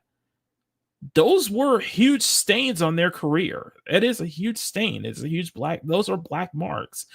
And I feel that with Dragon Age the Veilguard, I think that might be another black mark on it in the end. I just don't see it as game of the year material. I just don't see this game being a success the way they want it to be. But that's just my thoughts. What are yours? Let me know in the comment section. Let's get a discussion going. I'd love to hear from you regarding on this one. Am I wrong? Am I right? Or do you think BioWare will have that success, that long staying power? Or you think that it's over for them after this? Let me know what you guys' thoughts in the comment section down below. And of course, massive thank you to everyone in the Q Sexy and Fun Nation. You guys are truly incredible. If you guys want to see your name on the screen, please join the channel for as low as $1 a month. You get access to exclusive art that I do each month for my members, or every 2 months for my channel members, in the term of the art batches. And they're really, really good stuff. Plenty of goodies there. So if you're definitely interested, join the channel for as low as $1 a month. And as always, I thank you for watching. I am Makini90, Art Sherman Illustrated. I'll see you all next time for another video. So until then, take care. Much love. Stay cute. Stay sexy. Have fun.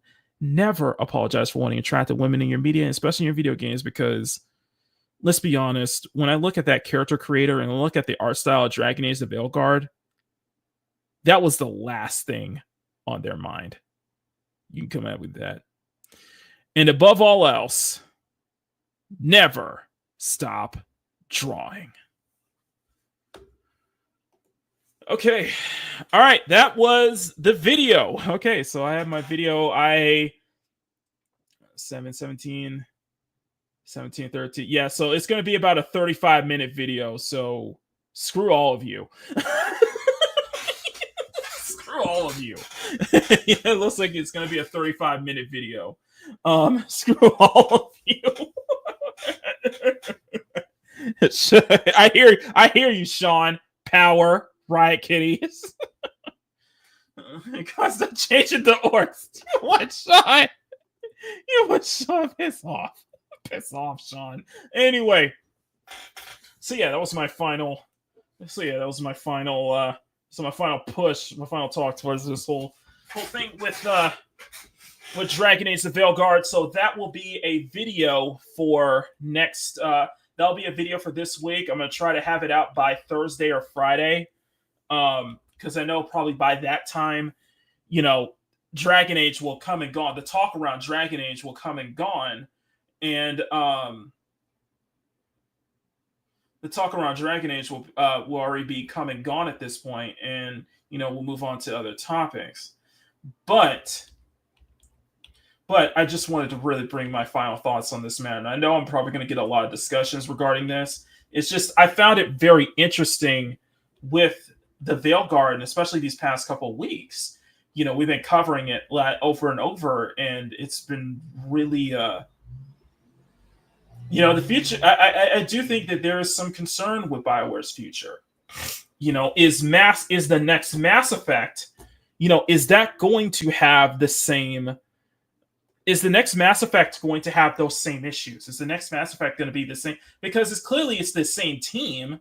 And they're going to have, and it's that same team is going to have, that same team is going to be a part of the next Mass Effect, and it's going to be, helming that. Are we going to see the same thing there? I didn't even bring up the fact that in the Mass Effect board game, with the developer of the Mass Effect board game was calling, gamers, man babies, and telling everybody to change to get the 10 out of 10. To put 10 out of 10 review scores. Apparently, in the Czech version of the Mass Effect board game, they are removing the pronouns entirely. They're going to remove that entirely, saying that there really is no need for it. And I think that's going to be very interesting. And they're going to fight with EA and the companies as well to make sure that that change is implemented. That's a good point. It's a very interesting point to have, and I think that with just everything going on at BioWare, and especially everything going on this year, it's just been really interesting to say the least. And I think there's going to be some concern, especially going into next year, especially going into the Game Awards. But we're going to be covering. Speaking of which, we're covering the Game Awards. We're covering the Game Awards on next month. We're going to be doing a full live stream of the Game Awards on Thursday night, December 12th. So I hope to see you guys there. It's going to be really awesome to really see what the nominees are and see how and also see what's coming up on the pipeline for next year.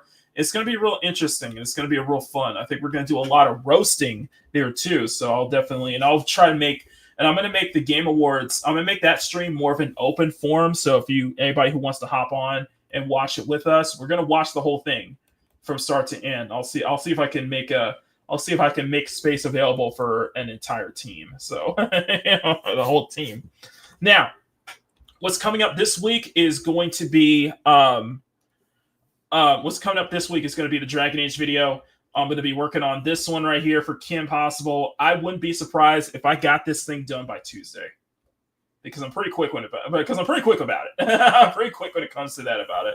And also, I want to say thank you for the gifted memberships. Thank you for the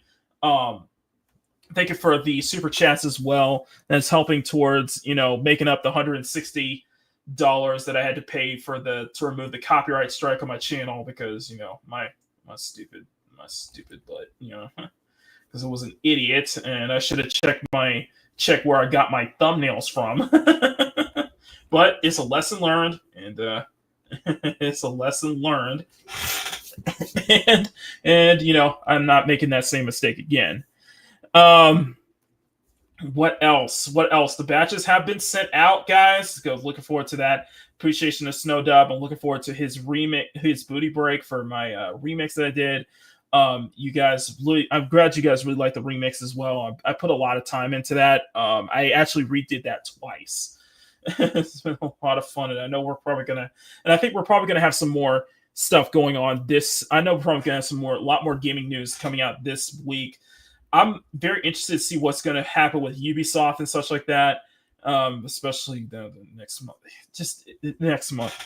You know what? Me and Sean, I can tell you this right now. Me and Sean are going to be there front and center for all of the lowdown on Assassin's Creed Shadows, which is supposed to be coming out on Black History Month next year.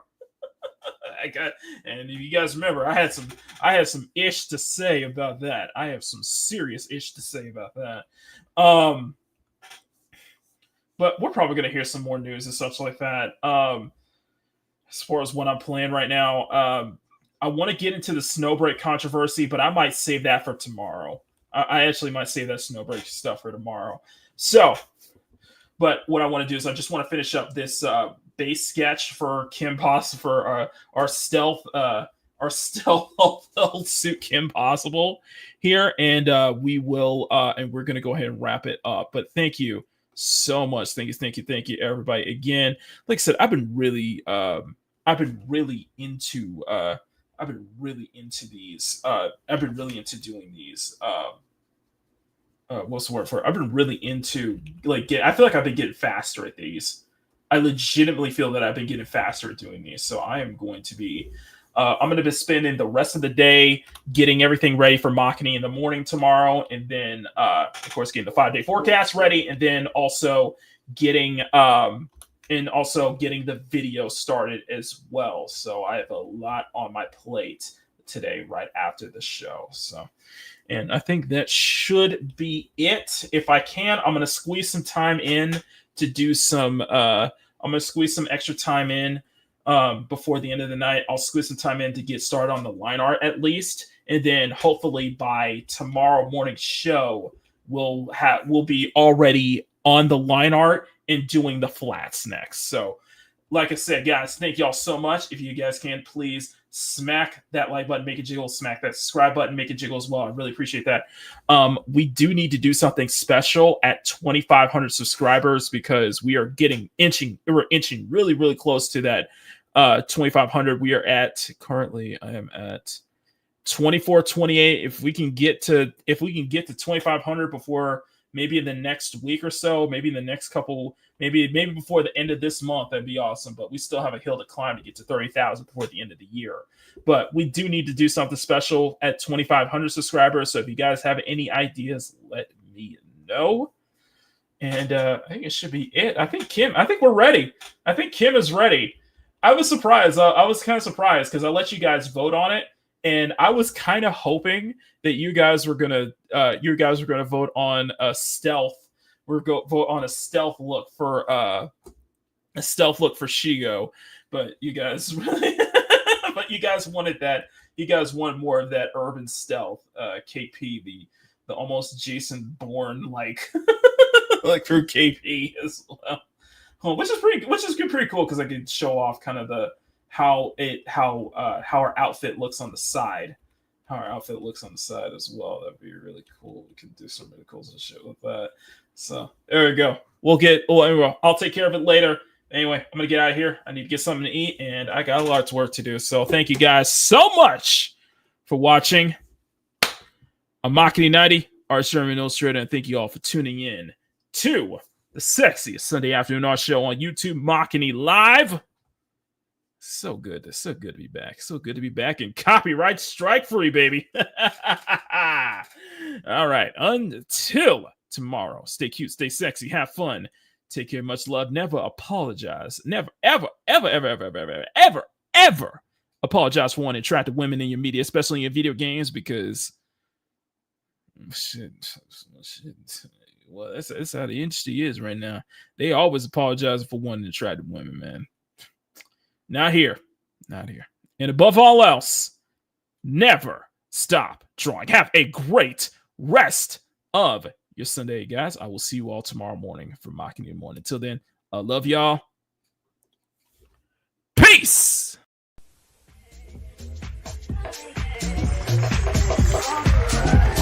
Thank you for tuning in to Makini Live, the sexiest Sunday afternoon art show on YouTube.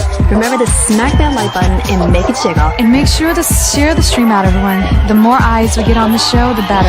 And don't forget, if you want to support Makini further, join the CSF Nation for as low as $1 a month. And make sure to smash that subscribe button as well. And we'll see y'all same time, same place, here on Makini Live.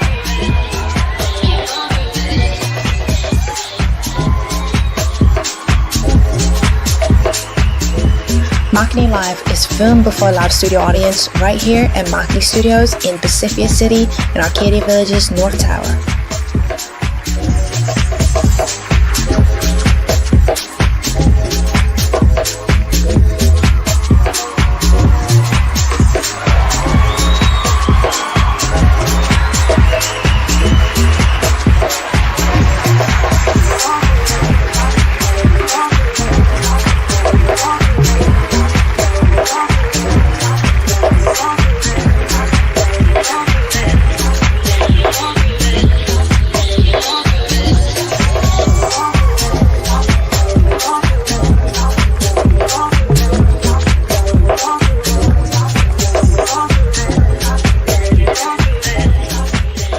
Hey, you are free tickets to the next Makini Live show? Well, all you gotta do is visit youtube.com/MakiniMania or call 765-9077 till free.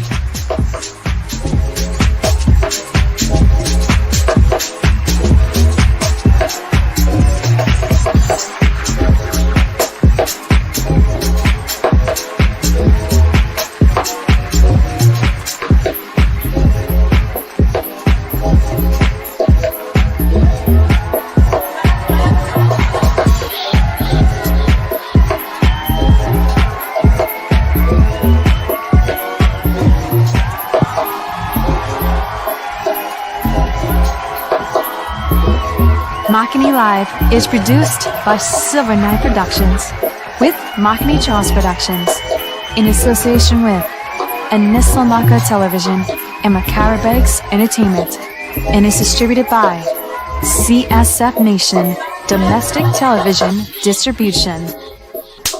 Boom. That was perfect. Yes. Thank you so much, Maki-kun. Thank you. No, Brianna, thank you. I really appreciate that. Squeak is going to absolutely lose her mind when she hears this. I know. I can imagine how Squeak is just going to just absolutely go crazy with who she hears this, though. Squeak, これであなたが長業になれることを本当に願っています。